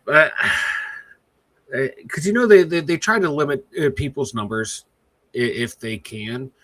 9 might be the easier to do than like 88, 82, 47 numbers like that. So it might be a while before we see a number 9. Let's do Scoot along right here. I'm going to go to Vegas. Vegas is our new offensive line coach. Is a real ex-NFL lineman, not some little punk. Tyrone, Ryan, welcome. Tyrone says, I'm going after work. I've been craved. Yeah, bro. Taco Bell, you can't beat it, man. And you know what? As you're starting to see fast food fail, you're seeing Wendy's shut down by the hundreds. You're seeing companies shut down all over the country. Taco Bell, Mike, just as described in Demolition Man, will be the one standing when this is all said and done. When all the rest of the fast food restaurants are go down. Demolition Man's Wesley Snipes and Sylvester Stallone. Great movie. Sandra Bullock gave us 33 years in advance, Mike. They gave us this information. They did it. I'm still waiting for the 3 seashells. Hey, you're not. You keep them 3 seashells the hell out of the studio. That's all I gotta say. I don't want none of your seashells laying around. Let's go right here. Somers is shaking my head. Yinzer Joe says, I think if Sam Darnold can win a Super Bowl, Rodgers. That's what I'm. Yes. And no. Seattle's got a lot really going on for them. That defense is it's something. So we have to get to that level of defense. But I think if you put Aaron Rodgers in that Seattle team, like I think he could have won a Super Bowl. If he was Sam Darnold last year, I think Aaron Rodgers could have won that Super Bowl. Oh, I think so too. And I'm not taking anything away from Sam Darnold. I'm not either. I thought he was shaky a little bit in like the first quarter, a little bit of most of the first half of that game, but just to be expected as someone's first Super Bowl. And again, Aaron very comfortable in the game. Where again, Sam is still wet. But as that game on, Sam Darnold showed that he belonged and deserved to win that Super Bowl. And I think if you put Aaron Rodgers in that situation, he would have played as he would have won that game as well. And that speaks volume to like the talent that Seattle had on that team too. It was outstanding. That defense, I don't think that defense was going to let any team that they played win that Super Bowl. That's what I'm saying. I mean, they had a lot of good things going for them, and the Steelers, they weren't playing conservative either on offense in that game. They have a lot of things going. Do we have a lot of things going for us? No, I think we're getting to where we want to be. We're Seattle. They were in a position where they could bring in Sam Darnold and go. I don't know if we're there yet. I mean, we're certainly making the right steps to get back there, but it's going to take a few years, I think, to kind of get back to where we need to be. So we're going to see this year. We're going to monitor and see how things play out. Let me go right here to Steelers Sheik from the Middle East. He says this: I believe Will Howard needs to play in some games this season, or at least get meaningful snaps so he can start gaining real NFL experience. At some point, Sheik, both of these young men, so it doesn't matter. I agree. Listen, I'm just saying I want to say I agree with you, but at the end of the day, Mike, at some point we got to take a look at both of these young men play football, and that's the only Besides for that, everything else is just speculation. Will Howard could come out at the end of the day in a competition and blow Aller out of the water. We don't know because they haven't had that opportunity yet. So again, something's got to give. Something's got to give. Will we go into the season with 3 quarterbacks? Will we go in with 4? Will Mason or Will Howard be released? Will one of these guys be on the practice squad? Aaron Rodgers coming back. He's going to be 43 years old in the season. So something is eventually got to give. 2027 draft loaded with quarterbacks. So something has got to give. No two ways about that. Always great comment, Sheik. Somber says, what do you even mean? He says, we have Rubio. How can we not be better on the defensive line like we have Rubio? I mean, that was the greatest 6th-round draft pick of all time. Ain't that what they say in Florida? Bad joke. Let me move forward. Mark Malone, we signed free agent DT, and also, Mike, the other day I missed this Makari Page, the safety. He's a safety out of the Big Ten. Do you know anything about him? We did sign him I think on Friday before we left the show. Makari Page. The safety. Any scoop on him? He was safety out of Michigan. That's the only thing I know. Okay. Yeah. I saw that coming across the wire. I'm like, he's gonna have to prove himself. I can't remember if he was a free agent this year or was with the Panthers last year. I can't remember off the top of my head. But with like the injury still to Deshaun Elliott back there, him coming back, more bodies in at the safety position, the better. And I like his size. Some of the videos I saw from him from Michigan look good. They look promising, but everyone has film out there that can look good and promising. How's the total package going to be? I'm interested to see what he looks like in camp. Absolutely. Mark Malone and drafted one somber. More from Boz. Chris Boswell says of Aaron Rodgers being here, it can only be good. Says it's a positive to have Rodgers back here early with a new coaching staff. Like I've been saying the whole time, just pick it out of my brain. Why don't you? I've been saying that he needed to be here. He needs to be here. If you're the leader of this team, you need to be here for F's sake. I'm glad he's here, guys. Again, it's go time. Off season is it's Mike, we're at that point now. We got everything done that we need to get done. Now it's time to prepare to play football. I like it. Whether you like the Aaron Rodgers, whether you like this situation, whether you like that, sir, Mike, you got to say that we did some improving this off season. Now it's time to prepare to get ready for the 2026 campaign, and it's here. OTAs today, tomorrow, Wednesday, OTAs Monday, Tuesday, Wednesday of next week, OTAs Monday, Tuesday, Wednesday, Thursday of next week, and then also, Mike, you have mini camp in there as well. At the end of the day, however you play it, however you say it, all the BS is behind us. We blew through this offseason, Mike, as we get ready for this 2026 campaign. Yeah, it's time to go. I'm ready for some real live football. I'm just ready to go, dude. Ready to fucking go. I just want to jump forward real quick and touch the Tard. Old Tater Tard, still talking his shit. Tater Tard must not realize that the Browns never have done anything. And yet he's still these are the trolls I'm talking about. Mm-hmm. They like to get involved with the big dogs. And the fact of the matter is, we're the biggest dog. Nobody has more Super Bowls than we have. Nobody has more. Only a couple teams in the history of this game has more wins than we have.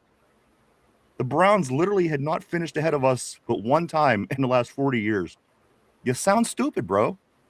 I'm just saying. I love you, Tater, in your potato Irish ways. But it's just starting to sound really dumb. I'm just putting this out there for your benefit. Because maybe you don't know. You're from Europe. Maybe you don't know. I mean, if I was talking soccer, maybe you could teach me. But I'm just telling you, it just sounds dumb. But if you're trolling, you know what? That's cool. I still love you, Tater. I do have to move on, though. Thinking about the Browns makes me a little nauseated, to be honest with you. So let me scoot along on the board here a little bit. Mark Malone says this Joseph Day is a good player. I'm hoping so, Mike. Joseph Day, is he going to be a reliable piece there in the middle of that defensive line? I hope so. I've liked him from afar for a few years now. Yeah. Like everywhere he's gone, he's played in the middle. He's played well. Been on some really bad teams, some really bad defenses. Been like not like, I won't say like the bright spot, because that sounds like, oh my God, he's doing these great things, but that solid, steady piece that does his job and does his job well, but everyone else around him sucks. I know he's not going to wow you with great numbers, but you're going to sit back and watch like, oh man, he did the dirty work to allow everyone else to get their job done. I like his game. I think it was a good piece. I still think we should have did more on the defensive line front. I wish we could have got someone like Dominic Orange in the third round. But, it drafts over and done with. Excuse me. Hopefully Rubio's injuries are behind him and he can live up to the potential that he had coming out of college or before college and the injuries hit him. But I think that's a lot of if buts. Yeah, I agree. Line, and you're hoping the scheme change is going to help as well. So we'll see. I wish we would have did more, but I do like Day. I think that was a really good signing. I hope you're right, Mike. Again, at the end of the day, I would have loved to see big, sexy Dexy land here. Instead, he goes over to a rival in Cincinnati. But life goes on. Let's go right here to Sauce. Ryan, you need to get that headband that Mike wears for his dummy. We do have another one in the house, so I'm going to do that actually as we move forward with the show. Yinzer Joe said, and for my next prediction, I see all the linebackers staying until the trade deadline. One will be removed. I feel like it's going to be Herbig. Interesting take. In Yinzer Joe, knowing at least that I know from reading, Mike, is they are very interested and they want to get Herbig paid here and keep him here. So again, very interesting take, Yinzer Joe. Hopefully we can get his contract worked out. I don't want to see him or Peasy go anywhere else. Yeah, there's just some guys, they're not going anywhere anytime soon. I think he's one. I hope you're wrong. Again, Yinzer Joe, I hope you're wrong. Let's go to Tyrone. Tyrone says, I know A-Rod throwing to DK Pittman, Bernard, and that other guy, he feeling way better like I actually have wide receivers. No shit, you know what I mean?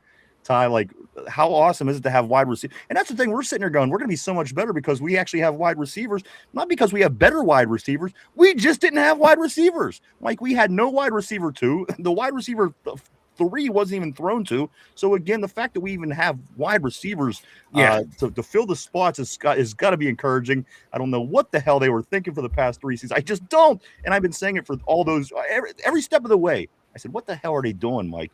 So now they finally fixed it. We finally have people in the positions that you need positions. What the hell was going on? I don't know. I don't know who refuses to get a second wide receiver. I just don't. That's just me personally. Let's move on the board. Mark Maloney says Alar Akbar. If you see people yelling that in the public, you better run. Somber says that other guy, Tyrone, so petty. Listen, I just think Tyrone's just trying not to. What's the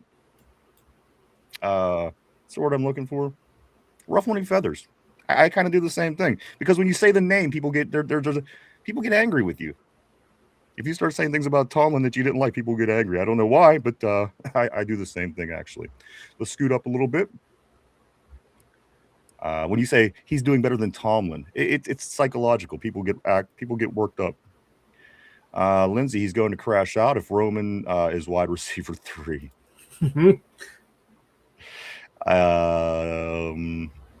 Bernard already wide receiver 3. Look at the depth chart. Tyrone is saying also. Lindsay says prepare yourself in case Tyrone. There's Tater in the house. He says, I love you, Pittsburgh. You are wonderful people and have a great, beautiful city. That's a beautiful sentiment. Beautiful sentiment from our tater tart from across the pond. He loves the town of Pittsburgh. Let's go to Cody. Serviceable backup sounds like Mike's job in the Asian massage place. He's not wrong. Mark Malone says, got to pay the bill somehow, brother. Caller bomber. Let's go here, Tater. So Grandpa squeezed out $20 million. Yeah, he's going to talk about our quarterback squeezing out money. Yeah.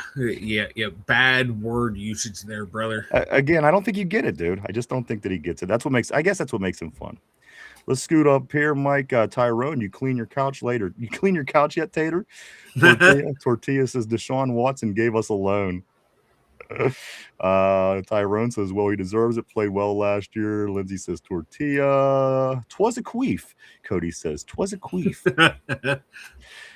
Tyrone says, how much Watson getting paid again? Exactly. A guy that hasn't played football in years.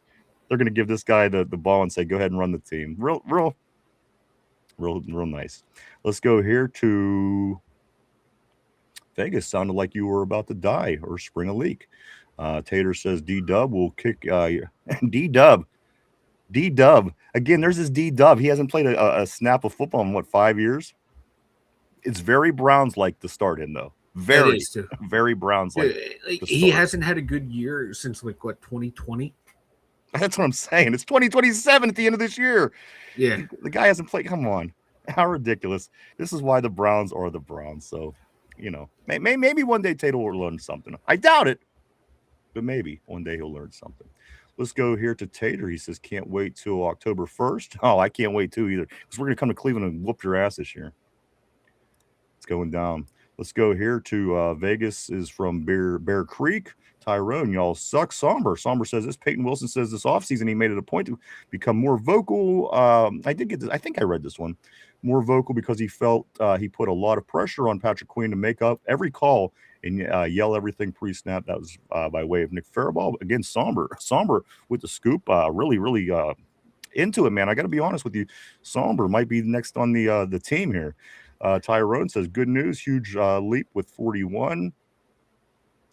Somber says this as well. Peyton Wilson says Patrick Graham has been very clear about what he wants the identity of the Steelers defense to be.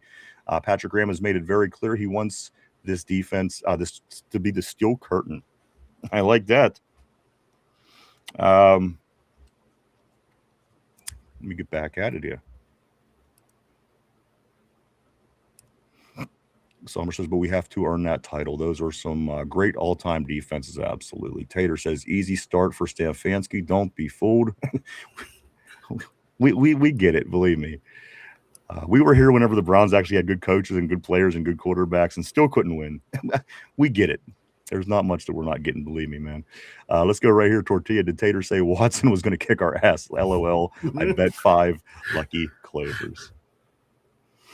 Somber says this. Troy Fatanu says his true position right now is up in the air, and he has been practicing at both right and left tackle. If they ask me to play left, I play left. I'll be ready. I love that about a guy. Mm-hmm.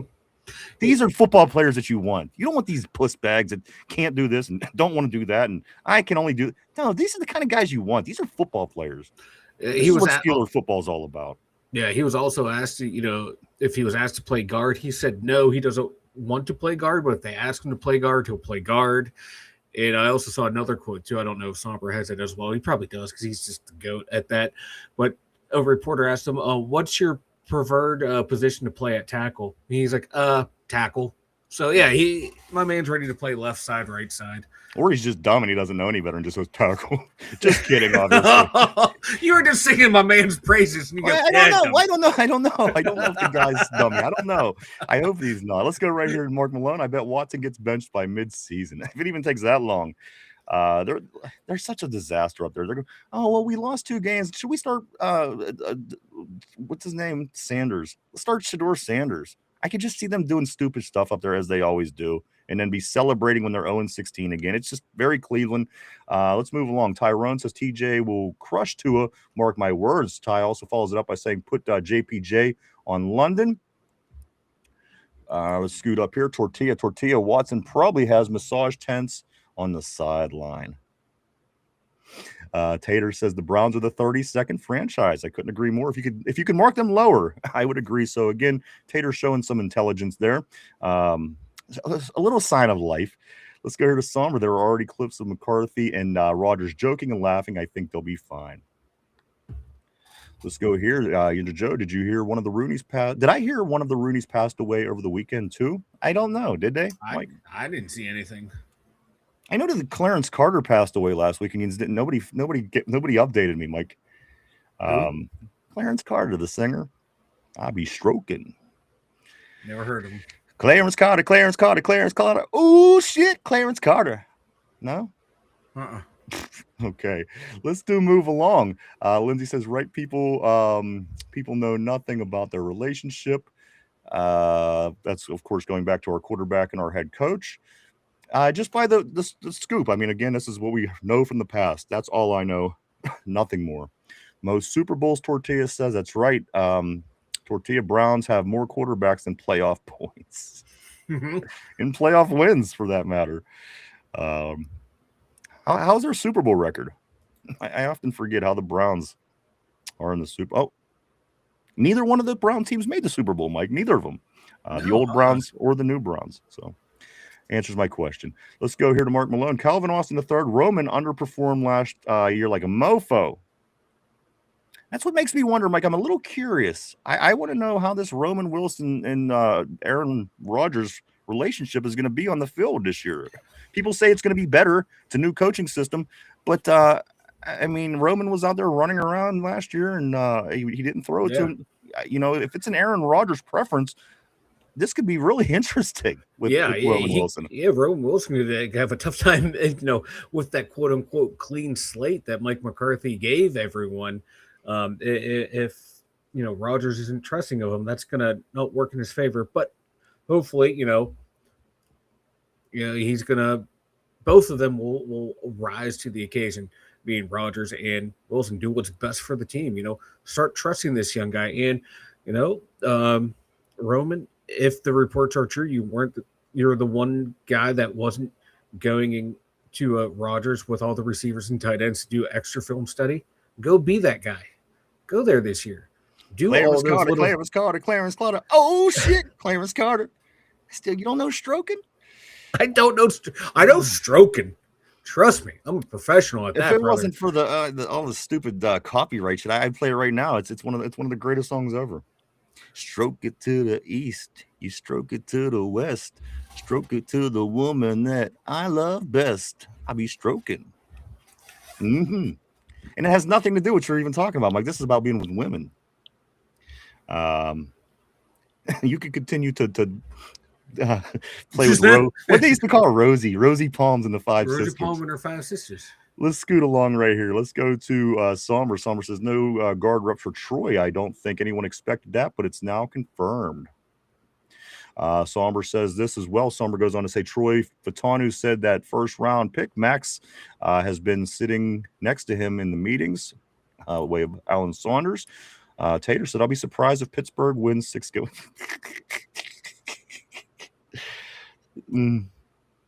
I love you. I love you, Tater. I love you. Deshaun says Rodgers has white privilege. There you go. Cody says Rodgers is white. Let's go here. Let's go Tortilla. Then put money on it, Tater. Yeah, why don't we put money? Let's make this interesting, Tater. You talk a lot of shit, but you don't ever seem to back it up. Let's make it interesting. I would love to bet with you. And you got to send that. You put the money in somewhere. That way you can't back out and hide at the last minute when your team loses, like Browns fans always do. Like in a Venmo account or something. We'll both send money there. And then when I win, I'll just take it. I don't know. Let's go on. I believe Howard needs Steelers Sheik says this. I believe Howard needs to play in some games this season, or at least get meaningful snaps so he can start gaining real NFL experience for sure, dude. Yeah, for sure. Both of these young men, they gotta play. They gotta play at some point for us to even have a conversation, you know. Cody says this. Good take. Lindsey Roman could probably play cornerback, might even be cornerback 1.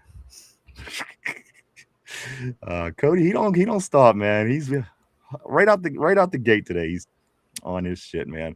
Deshaun says this. You would never see a black quarterback do what Rodgers did, hold a team, organization, and fans hostage. Oh, it's a white thing then, you weirdo. You racist freak. Let me continue. I'm sorry. Let me go back. He says this. He says, you would never see a black quarterback do what Rodgers did, hold a team, organization, and fans hostage for weeks just to say he's retiring or not. Why do washed-up Rodgers get that much power? Well, it sounds to me like a Hall of Famer at the end of his career making a decision whether he wants to play or not. And for two, they take this idiot out of Colorado who wins 6 games and retire his number. Is that a black thing? Did they retire his number because he's a black guy? Did they make him a Pro Bowler, an All-Pro player last year? No, you're a moron. Has nothing to do with this stuff. You're dumb, dummy, dummy, dumb Deshaun. How stupid! It just sounds stupid. No, black guys never hold out. You freak. You retard. You retarded freak. Black guys never hold out in the NFL. I mean, never. They never hold out. Come on, what a stupid thing to say. I mean, you're really coming in here to start some kind of race shit on something that has literally makes no sense at all. You dummy. Yeah, Heinz Ward held out for time. Cam held out for a time. You know, this is called professional sports. These things happen. I have to read this again out loud. I just can't believe what kind of skunk we have here on the board. Deshaun 9122 Deshaun says this. Yeah, let me find it. Deshaun says this. You would never see a black player, I guess we could say because the league's full of players, do what Rodgers did at an organization and not give him the answer. And what a stupid ass. You're here to talk football? What a retarded thing to say. You racist idiot. You moron. You're a skunk. This guy. Retard. Let's move on.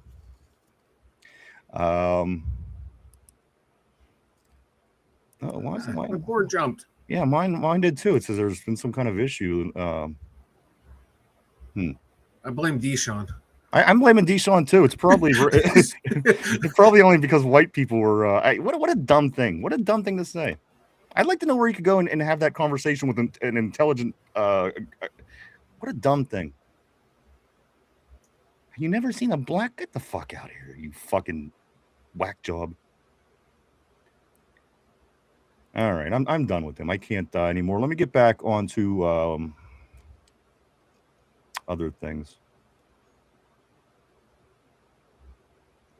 I know Derpy must be doing something. I don't know what's going on. I blame Derpy and Deshaun. It's definitely Deshaun. He's fucking up our computer because we're white people. Let's see. Let's go right here. Yeah, he did get Steelers chic. We got him. Good take, Lindsey Roman. Got that. Here we go. Back to the important things. Tortilla Browns won 8 games combined in 24 and 25. Where are you at, Tater? Where are you at for that one? The Browns won a total of 8 games in 24 and 25. And you know the Steelers managed to get 10 last year when you told us we were gonna be in last place. Let's go to Somber. Isaac Seumalo was the leader in the Steelers' offensive line room, and Troy Fatano thinks that Jahri Evans has taken up that mantle as the leader. Isaac was damn near coach to us, but Jahri Evans has been. Somber says fantastic in that role. Lindsay, Cody, maybe DK Metcalf at quarterback 1. Tater, October 1st, Miles be like, I can't wait. Believe me, bring on the Browns. Let's go to Lindsay. He probably could, to be honest, she says. Also, Troy Fatano on the new Steelers offense under Mike McCarthy is kind of reminded me of my offense in college. A lot of passing. You got to like that, Mike, especially with our extended run game that we ran last year. Basically, the passing game was a 2-yard attack all season. Yeah. So I'm looking forward to this new offense. I surely am, Mike. The West Coast offense. Very, very much so. Look forward to that. Yeah. And I have a feeling we're going to see a lot of quick hits, and they're going to be used to get the ball in the hands of the playmakers and gain yardage that way. Lure the safeties down the box, then start hitting some stuff over the top. That'll move the safeties back, and then you're going to see a heavy dose of Dwaddle and Warren. It's going to be a fun, varied offense this year. It's going to be one we haven't seen it in a long time. See, I'm gonna go right here. The original Yinzer Joe says this. Everybody, he says the only way a backup in Howard or Allard plays in a real game is if something drastically goes wrong during the offseason. I couldn't agree more with you. Mm-hmm. So Howard and Allard fans, don't get your hopes up. And again, they shouldn't. Neither one of the guys have ever taken a snap in the NFL. There's no argument yet. There's not any argument yet. We will wait to see them play, and again, we'll get word today how they did. Cody says he can't catch, but he can run people down and bobble the ball. Lindsay, great story. Tortilla, bro. Sanders is the all-time. Bro Anderson is the all-time. He is the all-time leading scorer, but again, at the end of the day, his number is not retired. They just don't use number 1. Has nothing to do with Gary Anderson. Let's go to Tortilla. If Boz comes the all-time leading scorer, his number won't be worn neither. But not yet. The thing about it, though, Mike, it's tricky about that because 1 is kind of a number where you could say that. You could say, like, well, that's a number we don't use. Yeah. 9 is not. Yeah. 9's a very common number. Yeah, like, all due respect to Chris Boswell. Lynn Swann, John Stallworth are Hall of Famers. 4 Super Bowl MVP with Lynn Swann. People wear their numbers. Mel Blount's arguably one of the greatest cornerbacks of all time. Top 3, probably, in a lot of people's eyes. With him, Woodson, and Sanders. People have worn 47. Chris Boswell's legacy doesn't even begin to touch their legacy in the overall landscape of Steeler history. There's no way his number's ever going to be soft retired.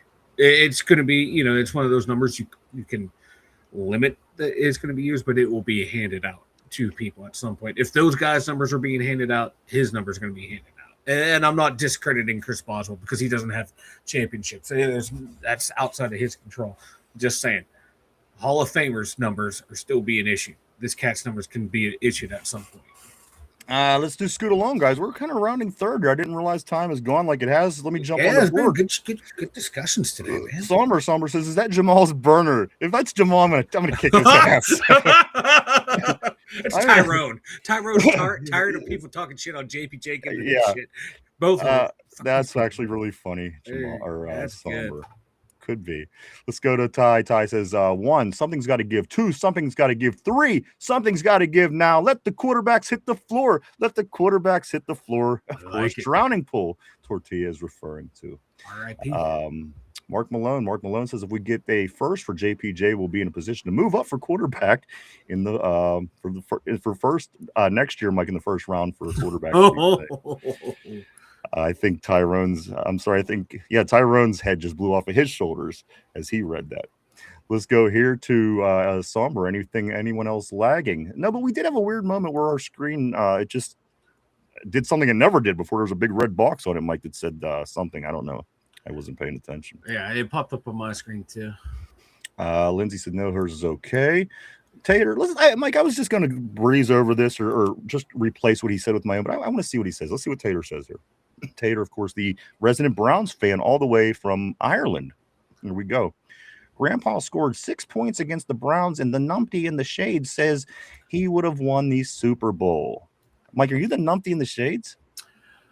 Numpty in the shades, man. Isn't that what your mom calls me? Ooh. Every time I'm railing her from behind.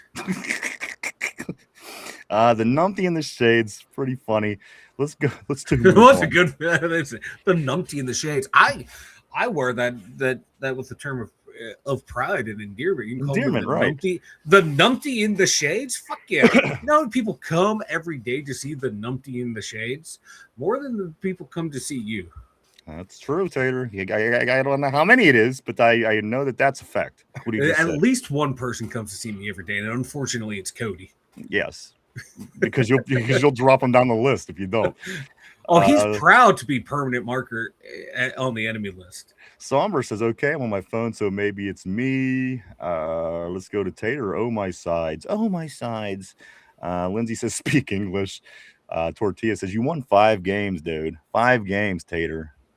5 out of 17 is nothing. That's what last place teams do. Mark Malone says Browns were pretty good when Bernie Kosar. They were 40 years ago, and that was the last time that they finished ahead of the Steelers, with the exception of the one season when they had the quarterback that they gave away. And Baker Mayfield. Let's go to Cody. Mike played for Penn State when Sandusky was there. The funny thing was he didn't play, but yet Mike still went to hang out at Penn State when Sandusky was there. I don't know why, but just hung out. Hanging out in the showers, lurking in the corner. Hang out in the showers. That's, if we're going to go down that road, we might as well go down that dark road. Cody says maybe the mascot. Let's go here. Hey, I do want to go back to Shiva. Shiva said this. Shiva says, I'm a huge Rodgers fan. Bernard might be Rodgers Randall Cobb this year. Boy, would that be nice. It would be nice. And for what I saw on Twitter too, like Pittman said, Bernard's been there 2 weeks and already knows everything. Yeah. And also, Mike. Yeah, go ahead. I'm sorry. I was going to say, I was watching stuff like Steve Smith Sr. before the draft. I was watching another video of him talking about Bernard. He's like, he's coach's dream. Like, you really don't have to coach him. And that's what coaches like. Like, you see all this stuff in meetings that we go through, and we're doing it on the field. And on Wednesday, you're confused. He said, Bernard's not that guy. He sees it. He does it. He knows it. Very easy to coach. Very smart player. And here's something encouraging as well, Mike. I know that I just shit on what Charlie Batch said the other day, because it was stupid. But let me tell you, Mike, this is something that I think makes a little bit of sense, and I hope he's right, Mike. This is something that Charlie Batch says. He says about Jennings Dunker. He says, Dunker reminds me of Alan Faneca. Mike, he says so much of Alan Faneca he sees in Dunker. So again, whether this is Batch talking crazy or whether it isn't, Mike, that's somewhat encouraging to hear. A former quarterback who knows his offensive line pretty damn well at the end of the day reminds him a lot of Alan Faneca, of course, the Hall of Famer. Alan Faneca, like from right here with the Steelers. If Dunker can be half of what Faneca was, I will be happy, because Faneca is arguably one of the greatest guards of his generation. Look, I like how Tater gets on a guy because he says he's a huge Aaron Rodgers fan, but yet Tater is a Browns fan, right? Like. Oh God! You're a fan of arguably one of the top 10 greatest quarterbacks of all time. How dare you show taste and appreciation? What a dummy! I'm sorry. You're not a dummy, Tater. You're just you're just special. Special. Yeah, I know. Your mama tells me how special you are every night. Here we go. Now he's gonna get on you about the mama jokes. You watch. He's like, you always talk about ma jokes, or what's he say? Mum jokes. My mum jokes. I talked about my mum jokes. It's mom. M-O-M. Vegas, if McCarthy wins, will they say he won with Tomlin's players? I don't know if that's a bad thing. If they do say that, I mean, it would be a compliment. As long as we win, I don't give. I know that's where I'm at too. When it's all said and done, we could have fun, but I just want to win. I'm ready to win. I'm ready to win in January. We haven't won in January in a decade. It's silly. Again, the longest slump in the Super Bowl era for the Pittsburgh Steelers, not winning a single playoff game in a 10-year period of time. The first 50, we did damn well. So it's time to get past that, guys. Let's move along right here to Vegas. Asian massage places are not covered on my insurance. Oh, that's rough, man. That is rough. Somber Steelers wide receiver Michael Pittman Jr. on Aaron Rodgers reporting for OTAs today. He made a couple of great throws. I was like, wow, I'm really playing with Aaron. Yeah, I'm getting the vibe, Mike. These guys are it's a feel good situation, and it doesn't have the pressure that I thought that Mike Tomlin had in his last year, because again, everything was building up against Coach T. You know what I mean? Where now this is a fresh start, so that you don't feel the pressure I think maybe they might have felt last year. And you could kind of just be more loose. Let's try this new scheme out. People aren't going to be on top of our plays before we run them every play as they were for numbers times over the past 10 years. We were getting real stale, real predictable. All those things, all that stuff really plays into what I'm excited about, Mike, and kind of going with Pittman, what he's saying here. He's like, wow, I'm playing with Aaron. So everybody's, I think their head's in it, Mike. They're ready to play football. Yeah, everyone's like doing and saying and acting in the right way, what you want to see. It's, good vibes right now. Things are looking good. Things are looking up. Like you said, that new energy with the head coach. You saw this with the Penguins and what it took. They were supposed to finish in the lottery, have a shot at the first pick, and they make it to the playoffs. Mike, what changed? New coach and just a couple of new faces here and there. So hopefully the Steelers can do the same. I'm going to go to Stuck on Sucks. Stuck on Sucks. He says, let's go. That's right, baby. Stuck on Sucks. Welcome to the show. Welcome to the Terrible Board. Glad to have you here. Let's go to Tortilla. Deshaun Watson got in trouble for getting his D dubbed. Somber says Steelers wide receiver Pittman on if it's easy to know what Aaron Rodgers likes and doesn't like. Yeah, because he's going to tell you. I'd rather him telling you now than be in week 4 still trying to figure out why you're not running a pattern right. I listen, I'm excited, Mike. I'm glad. No, you had that whole thing performed on Friday, and then Saturday comes around, Rodgers sides, and the first thing I pictured was, I'm happy with it. I'm glad he's here. I'm glad he's back. I'm glad the team's ready to move forward. Start preparing as a team to play football. That's what it's all about. I can't complain at this point, guys. This is what it is, and he's our quarterback this year. No, I don't love it. It's not the most ideal situation, but it's probably the best situation that we could have this year, Mike, considering. Yeah. Let's go to Tortilla. Not something I'd be proud of. What he's Tortilla said, not something to be proud of. Somber Michael Pittman said this about Jeremy. Said Jeremy has come in the right way and is executing the plays at a high level already. He's been in here for 2 weeks, and it's like he already knows everything. See, these are great things to hear. These aren't. Oh, he looks really good out there. You really feel what these guys are saying in detail about some of these players and coaches, Mike. I'm liking it. I'm liking it. Day 1 of the OTAs again tomorrow, Wednesday.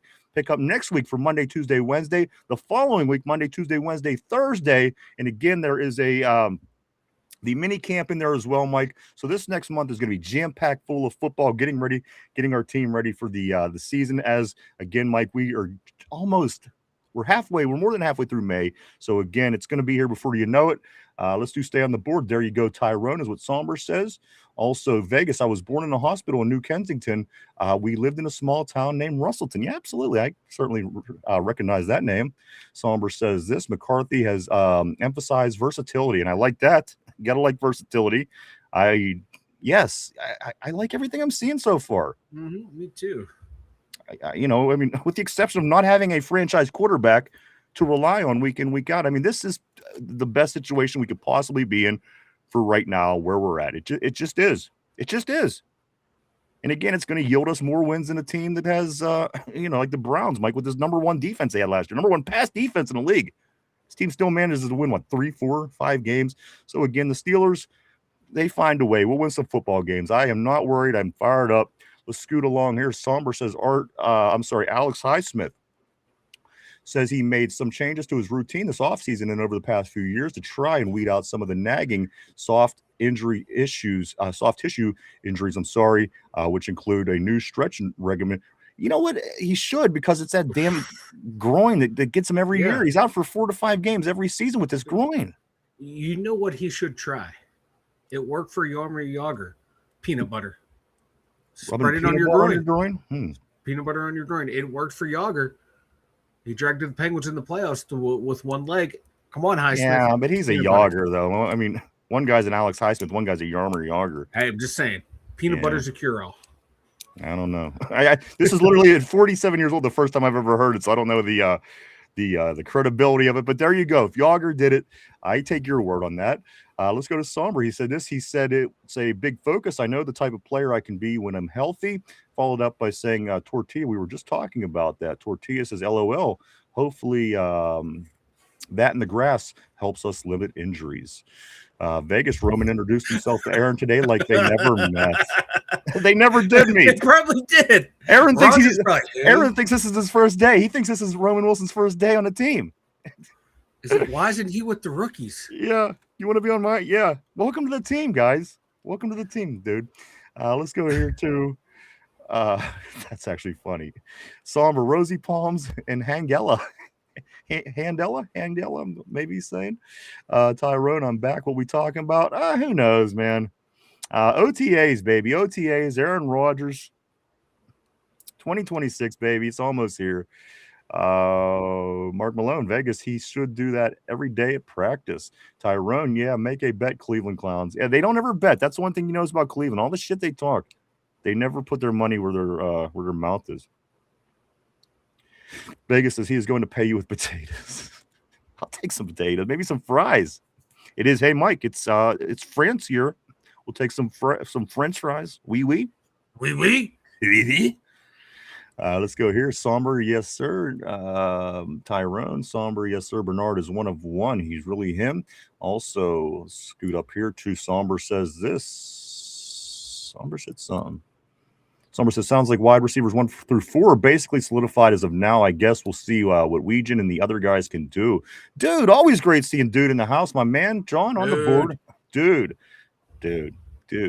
Always great seeing Dude. Stuck on Stuck says this. They never pull out either. That's why Tyreek got all those damn kids. Him and Phillip Rivers. He had a big problem with pulling out as well. Let's go here to Tortilla. Tell him, Ryan. Let me scoot up a little bit more. Vegas says Derpy messing with your PC remotely. Derpy. Not out of the question. Tyrone says this Pittman loves A-Rod. That's awesome. See, it was good that he's there to get a good connection. I couldn't agree more.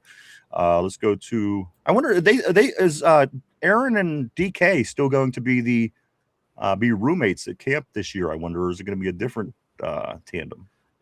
I put DK and Roman together. So they can learn each other. So they like Roman, like, hey, I'm a new guy. Just keep wearing number 14. He's probably going to think you're, I forget the running back's name. He's going to think you're someone else. He's going to think you're Kenny G. He's going to think you're Kenny Gainwell. Just keep acting like you're Kenny Gainwell, Roman, and you're going to make the team, and you're going to be an all-pro. You can't put Roman in Aaron Rodgers' room because Aaron's not going to – he's going to be like, hey, I'm supposed to get a roommate, man. Can you let me know when my guy shows up? Of course, Roman Wilson will be his roommate, which, again, maybe stick Aaron with Roman and Pat Freiermuth. Put all them 3 in a room and make them get close, right? It may be. That's a good idea. Derpy stroking, Mark Malone says. Cody says, MB Vegas, I thought you were out of Glendale. I think Cody, you literally asked him that last week. I think last week you asked him if he was out of Scottsdale. I think Cody's just surprised what day of the week it is. I am too. I literally think that this question was asked literally 2 days ago, and Cody it was Scottsdale last time he asked. Dude says if they get rid of quarterback, I hope it's Rudolph. He's saying. Vegas saying no sir, not from there. Tortilla, after a quick Google search, Jamarcus Russell's family held out of training camp for over 6 weeks, missing the start of his rookie season, all for his rookie contact. There you go, Deshaun. There you go. I see you're not capable of looking back far enough to know what the hell you're talking about or even research it. Let's go here to Aaron Jade in the house. Always great seeing Aaron Jade with the Rockets. Yeah. In the house, my man, Aaron Jade. What up? Game ball. Aaron Jade back with the Rockets. Let's go to Cody. Cody says no one has ever worn 84 or 7. Interesting. Very interesting. Vegas's Boswell is perfect in the offs. Vegas's Max Hurlman is 84 now. Hey, he could do backflips. Yeah, you can. Him and AB both. Let's go here. Tortilla. I think they did give 84 to a tight end or two since AB left. Seemed like Jeremy Tooman, but Jeremy Tooman was He was before. yeah. Let's go to Cody. That's the same song Tortilla sings with the tortas. He be stroking. Vegas says AB was mad they gave away his number. Tortilla says Tater's mom gave me CTE. the headboard, right, on the bed, I'm guessing. Cody says this, Tortilla and Tortas, let the bodies hit the flow. Cody says, who the F is Max Hurlman? Let's go here to Tortilla, the guy who did a backflip in the end zone last year in preseason.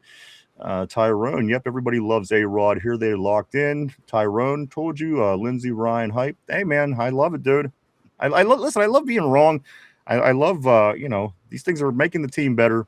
Who knows what I even said in the past? I don't even know what I said. You don't eat. You forget what you say from show to show. I do not retain. I just have to put that out there. I do not retain that quote. Let's go here. He says, Tyrone, I'm hype around the GOAT, our quarterback one. Bernard the GOAT, he's saying also. Let's go scoot a little bit forward here to Kenny Miller. Kenny Miller in the house. I want to say welcome to Kenny. Welcome to the Terrible Board. Welcome to the show. Kenny says, I'm glad Rodgers is back. Howard and Aller sitting down and learning from one of the best to throw a football will only help them succeed whenever their number is called to be the next QB. And you know what? That's the way you have to look at it, Kenny. Yeah. That's, you know what I mean? It's ultimately what the best thing is for us right now. Say what you want. And listen, I'm a big component of getting these young kids in and getting the ball rolling. But, if you have Aaron, just the way this played out with last season, this season, Aaron at the end of his career, Mike McCarthy even, I just think this is where it needs to be right now. Let's make a run. Let's see what we can do. Let's try to win 12 games or more. Let's try to get that win in January. Things look good right now. I think everybody's excited, guys. I think everyone's excited about this season. I know that I sure am. I can't get here fast enough. It's moving fast, but it can't get here fast enough. Like Cody says, damn, they gave 84 to someone that didn't make the roster. That's disrespect. Somber the GOAT, Ty says. Somber is a GOAT, man, for sure. Also, Somber, he says, Cody the hamster. There it is. That hamster again. I think we need to drug test not only Cody, but we have to drug test the hamster as well. The hamster needs to be tested as well. Yeah. Let's go here to Tortilla. He said a slow hamster, too, no less. Cody might as well give Bernard 24. He's too slow for 24. True. He mid, so though for show, just like 24. Cody the GOAT, Cody the hamster. Somber says Angela plus hand. Angela. Nice. I gotcha. Angela. And Jill. Remember Jill was a thing? It was Rosie Palm and her 5 sisters, and then Jill. And people would do this. They would say Jill. I don't remember that one. You don't remember Jill? Uh-oh. Rosie Palm and her 5 sisters and Jill. Angela's good. I like that. Angela. Scoot up a little bit more, guys. I go right here to Tortilla. Cody's just mad we didn't sign Sonic the Hedgehog. Vegas says old fries from In-N-Out. Somber, I'm surprised DK didn't want 14 to be on. I am too. Remember, because he went away from it because Pickens, and then Pickens left and he never took it. And he didn't go after it again, so it must not mean that much to him. It must not mean that much to carry the legacy, Mike, of Neil O'Donnell 30 years later after taking. And I also think too, since he's already established and has like the number 4 now, if he would switch to 14, he would have to buy or sign it, write a check for all the DK Metcalf jerseys that are out there that are unsold to switch to that new number. 14. There's weird things like that. That's why a lot of guys don't like when a number becomes available, they don't immediately switch to it and shit like that. Yeah. The leagues kind of screw you about that shit. I like this next one. Where'd it go? Right here. Vega. I'm sorry. Yinzer Joe says Thunder went Humpty Numpty on Tater's mom. Yeah. Tater's mom got got a piece of the old lightning rod. She got something. She was thunderstruck. Let's go here to Ty. He says, I would like Bernard with Pittman. Not going to lie, training camp wise. Tyrone follows it up by saying, I think Pittman will be a great leader for us. I'm excited. Number 11. Cody, JPJ is up. Ryan is catching on. Or Jig is up. I'm sorry, Jig. The Jig is up, Ryan. Is catching on. Let's scoot along a little further here to Tyrone. We have 3 good wide receivers, guys. Am I dreaming? I hope. I hope you're right, because, again, we really need Bernard to be able to come out, Mike, as a rookie and do some things. Because at the end of the day, you got to remember, we had a rookie in Roman Wilson. He didn't see the field for the first year because of injury. Almost didn't see the field for the second year for whatever reason. So, if all goes well with Jeremy, I'm very thrilled. Mike, again, a 1, 2, 3. Mm-hmm. Again, these are things that you should have regularly, but we're just excited to have a 1, 2, 3 on the roster that we're going to be able to call a 1, 2, 3. Yeah, and I have a lot of, I don't want to say real high expectations for Bernard, but I expecting a good amount out of him to be a solid number 3 right out the blocks, just by what I've seen from him and what people like Steve Smith have talked about him. This guy who's arguably a Hall of Fame receiver, talking about receivers, he knows what he's talking about, and he has high expectations for Bernard too. So I think he can be a huge weapon in this offense. Cody says Pamela Anderson plus Palm Hand equals Pamela Henderson. I gotta be honest, guys. Have you seen her lately?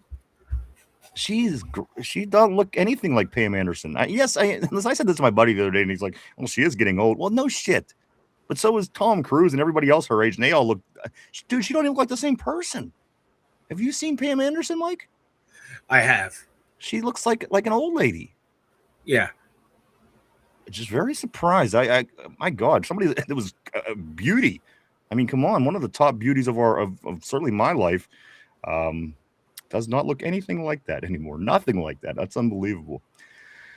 Let's go right along here to Vegas. Vegas says, no, I think I missed something else here. All right here. Vegas says this. He says, when did people start making the heart symbol with their fingers, and why did our grandmas do it? Why didn't our grandmas do it? Didn't they not love us? Probably not. Probably not. I don't know. I've seen chicks doing that. I don't recall how long though. Kids also, you see them doing it. I can't think of anything that I could honestly do that to feel that. Yeah, you know what I mean? It would justify me making a heart. I just can't. I got this for you, Vegas. I'm emotionally bankrupt. I can't. I don't possess the. Yeah, I don't know. Let's move on. Let's go to Vegas. I thought I saw her walking in the clinic as I drove by. Tortilla Tater's mom loves fondue. Don't ask me how I know. Cheese? Ooh, little Tater's mom likes Fremunda cheese. She loves the cheese. The cheese or the chocolate's what I want to know. If I could pull my board up, that'd be fantastic here. Great. Let's do this. Okay. Ty says, I have a very high expectations from every time I watch film on him. He's so good. I love it. I love to hear that. Mark Malone, Bernard is going to be a freaking asset right off the bat. I love it. My God, I love this. Somber, I just Googled it, Vanilla. You were on track. If they request it mid-season, then yes, they have to pay retail for all the remaining jerseys. The loophole is to give a year's. Okay. That makes sense, though, Yeah. In a world where not much makes more sense anymore, that literally makes sense. That makes sense. Let's go to Somber. He says this. She looks healthier, though. No boat. She does, but that's why she looks old, because I know that's what my buddy says too. But like I said, all these other people, all the baby blood drinkers, they're okay. They all look great. Look at all the people in the Epstein file. They look fantastic. Maybe Pamela Anderson should have been drinking more baby blood. I don't know. I'm just saying she does not look good anymore, which is a shame, because she was always, again, probably the most beautiful in my What would it be, Mike? My generation, I guess. I think so. Yeah. I think it would be that. Let's go right along. I do want to say what's up to Steel Loyal. Always great seeing Steel Loyal on the terrible board. My man, hope things went well for you this weekend as we're off to the races, brother. It's OTAs starting today, and we do have a quarterback. Of course, the big news over the weekend, Aaron Rodgers back with the Pittsburgh Steelers, announcing over the weekend that it was going to be going to go down here first thing this morning. Signed the papers, out on the football field, slinging the ball around. It's time to put all the BS behind us and get ready. We have the 2026 campaign on our minds as we do look forward, guys. Always great seeing Steel Loyal on the terrible board. Vegas says doctors do not have those facial recognition surgeries perfected yet.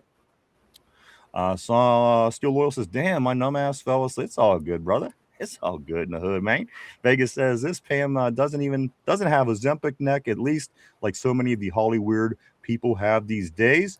Steel Loyal says this. Steel says, just got my wisdom tooth taken out this morning.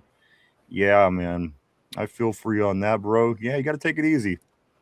Just enjoy the Vikings for a day or two. Let's go to that's the best part, right? Let's scoot up here to Ty. Hope went well, my brother, as well. Of course, I kid, but I do hope everything went well for you. Steel, Mike, I am gonna say this. You know what? I'm gonna grab Somber real quick, and then Ty.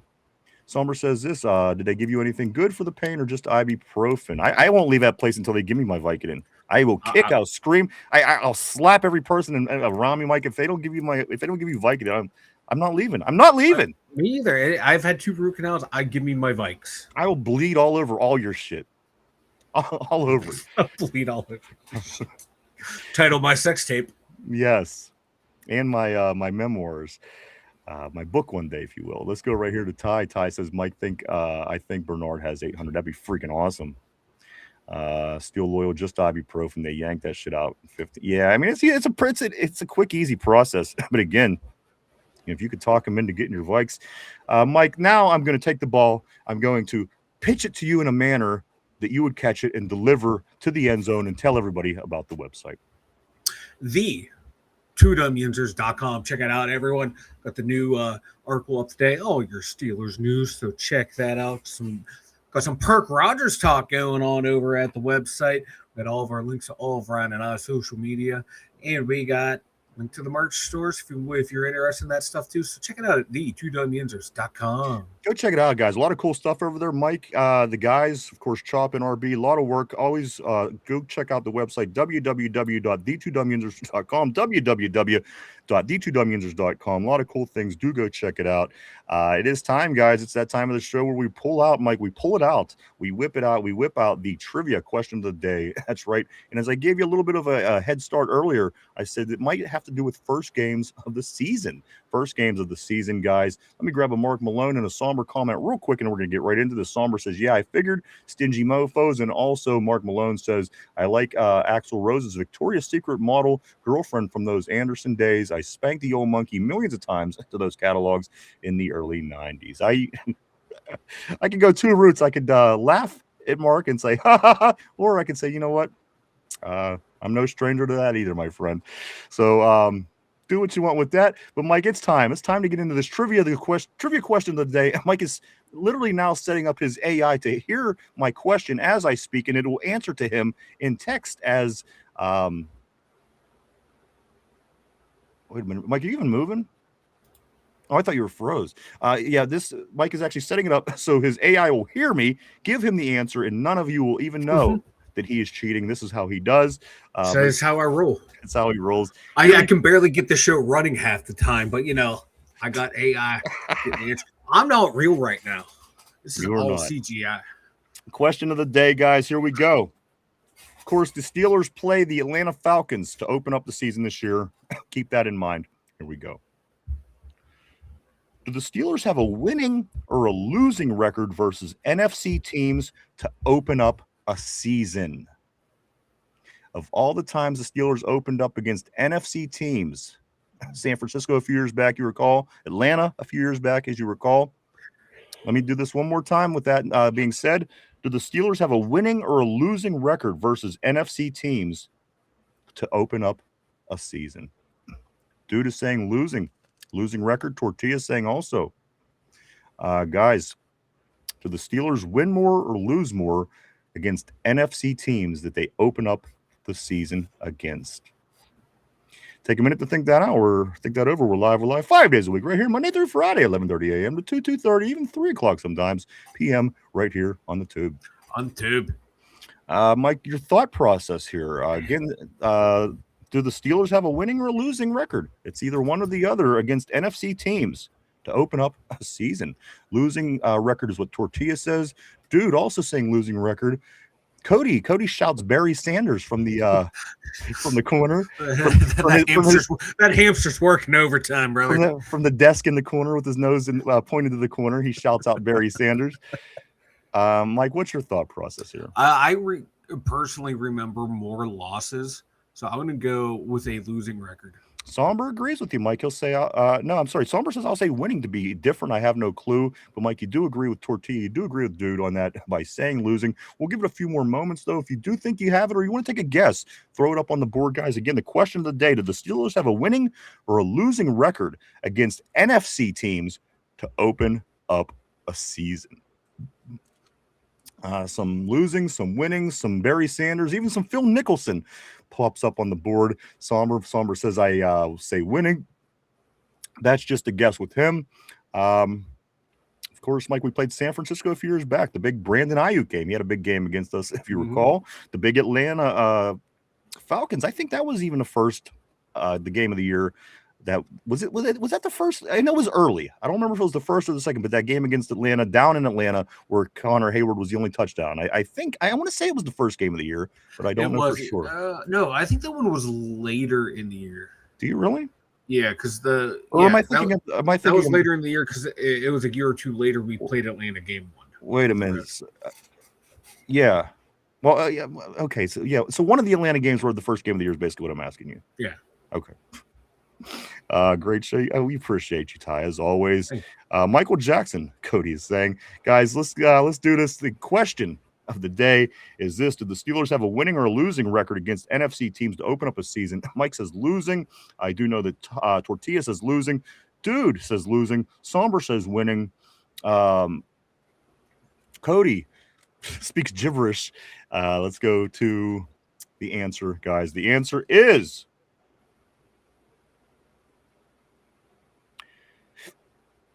10-5, 10 wins, 5 losses. They have a winning record against NFC teams to open up a season. 10-5. I only remember losses too. Yeah, that's how I remembered. But we did beat Atlanta, as you mentioned, Mike. We played them first. San Francisco, of course. I remember San Francisco beating us years back to start the season. Barry Foster game. The Barry you might as well have called it the Caleb Johnson game. Caleb Johnson game, just opposite side of the end zone. He was over on the right where Caleb was over on the left. Sweet LOL. Yeah, you did it. You nailed it. You nailed it, Somber. Somber has been hot lately. Ty says, oh shit, big dog. I don't know what's going on there. But guys, I do want to say this though, as we do scoot along, Mike. If you have a chance, do stop by and pick yourself up some Duquesne Pilsner, guys. It's getting close, Mike. The summer's here. Nice to sit back, have a drink or two, get ready for your Steelers, Mike. You could always swing by Giant Eagle and grab yourself a 6-pack or a 12-pack where they're now available at Giant Eagle. And you could also get cases wherever they are sold. People with Duquesne Pilsner are good friends of ours, and they always do what they can to help us promotion-wise, and we like to show them some love back. So if you want to stop and grab yourself something to drink this weekend, or this week, or I'm not even sure what day this is, do stop and get yourself some Duquesne Pilsner, guys. We always have it on tap here in the studio for any event that comes along, Mike, made right here in Pittsburgh. And it says on the can, grab a Duke. Grab a Duke. Also, while you check these guys out, check them out. If you don't drink much, at least swing over and check out their social media, guys. A lot of cool stuff like it. I'm sure they would appreciate it and it would help. Also, while you're doing that, check us out as well on social media, guys. We are all over the place. We're on Facebook, X, formerly known as Twitter, Instagram, Threads, even TikTok. Swing by, hit the follow button, and keep up with what's going on with the two Dum Yinzers on a day-to-day basis. And if you haven't had a chance yet, do hit the like button down below, if you will. Hit the like, the sub, the share, the comment, any of it. It all helps us in the algorithms, guys. We appreciate it all. Thank you so much. Michael, your thoughts, today's show, OTAs, Aaron Rodgers. What you think? We called it. We called it months ago. Like, he will be the Steelers starting quarterback. One way or the other, he would be here. It'd just be nice if the media would admit that they were wrong. Aaron Rodgers in town. He was in town for a week. He didn't want to be seen. What did he do? Get shot in by a catapult into a building and just stayed there? Mike, get the fuck out of here. You guys are all morons. It was OTAs. He didn't sign till June last year. I think that's when OTAs started. We have extra OTAs because we have a new coach. So he made it here in time for OTAs.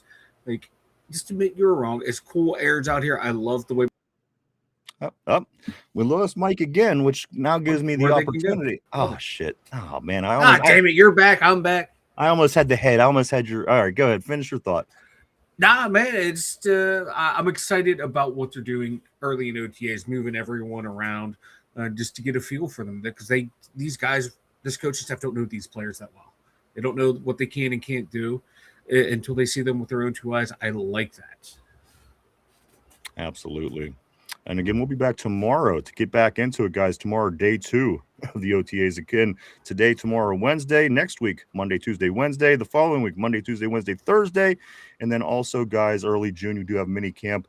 So a lot of things going on right now. Aaron Rodgers is back. He does have his contract signed, and he is out on the practice field today, guys, with the Pittsburgh Steelers. So things for everything that doesn't require getting it done out on the field, preparing on the field, it's behind us, Mike. Everything. The draft's behind us. Free agency's behind us. Everything is behind us. Aaron Rodgers is signed. So as Pittsburgh Steelers fans, getting the weapons you needed, get some pieces that you needed in the draft, I think you got to be feeling good about yourself.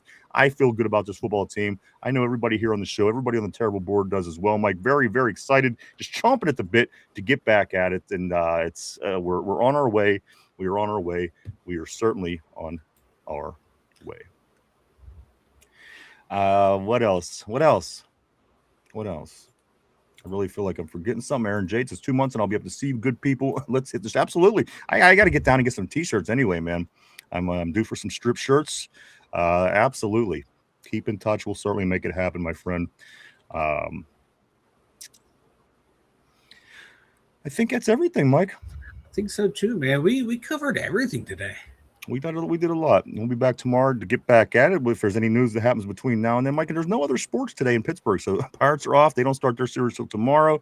Everything else is kind of simmered down from the weekend. So it's a nice day off. Maybe get out, enjoy some 90-degree weather. 90-degree weather. I know a lot of people in Western PA. Some people like it. A lot of people are already dreading it. But there's a period. There's an adaptation period, Mike. There's a time that you adapt. Your body does, and I'm in that period now. I'm not happy just quite yet. Yeah. I'm still getting used to it. And again, 90 degrees today here in Pittsburgh, Pennsylvania. I don't like it. I feel hot and sticky already, and it's cool in my studio right now. Guys, I think that is everything. I want to say thank you so much for coming and hanging out with us today. We really, truly do appreciate each and every one of you. Guys, we wouldn't do without you. Thank you so much. I want to say thank you, everybody on the board. You guys always keep things interesting here on the show, and you are the lifeblood of the show as you do drive the show every single day. As Mike, we are moving fast to that big 1,000th episode, guys. Just 34 more shows, 5-year anniversary, 1,000 episodes. Just 34 more shows, guys. We couldn't have done it without you. You do drive this. You are the lifeblood. Awesome. We thank you so much for everything.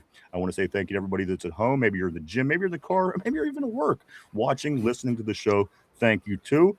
Everybody else, guys, I want to say thank you. We love you. Mike, any thoughts before we wrap it up? Nah, man. Have a good day, everyone. I can't wait to see you all back here tomorrow.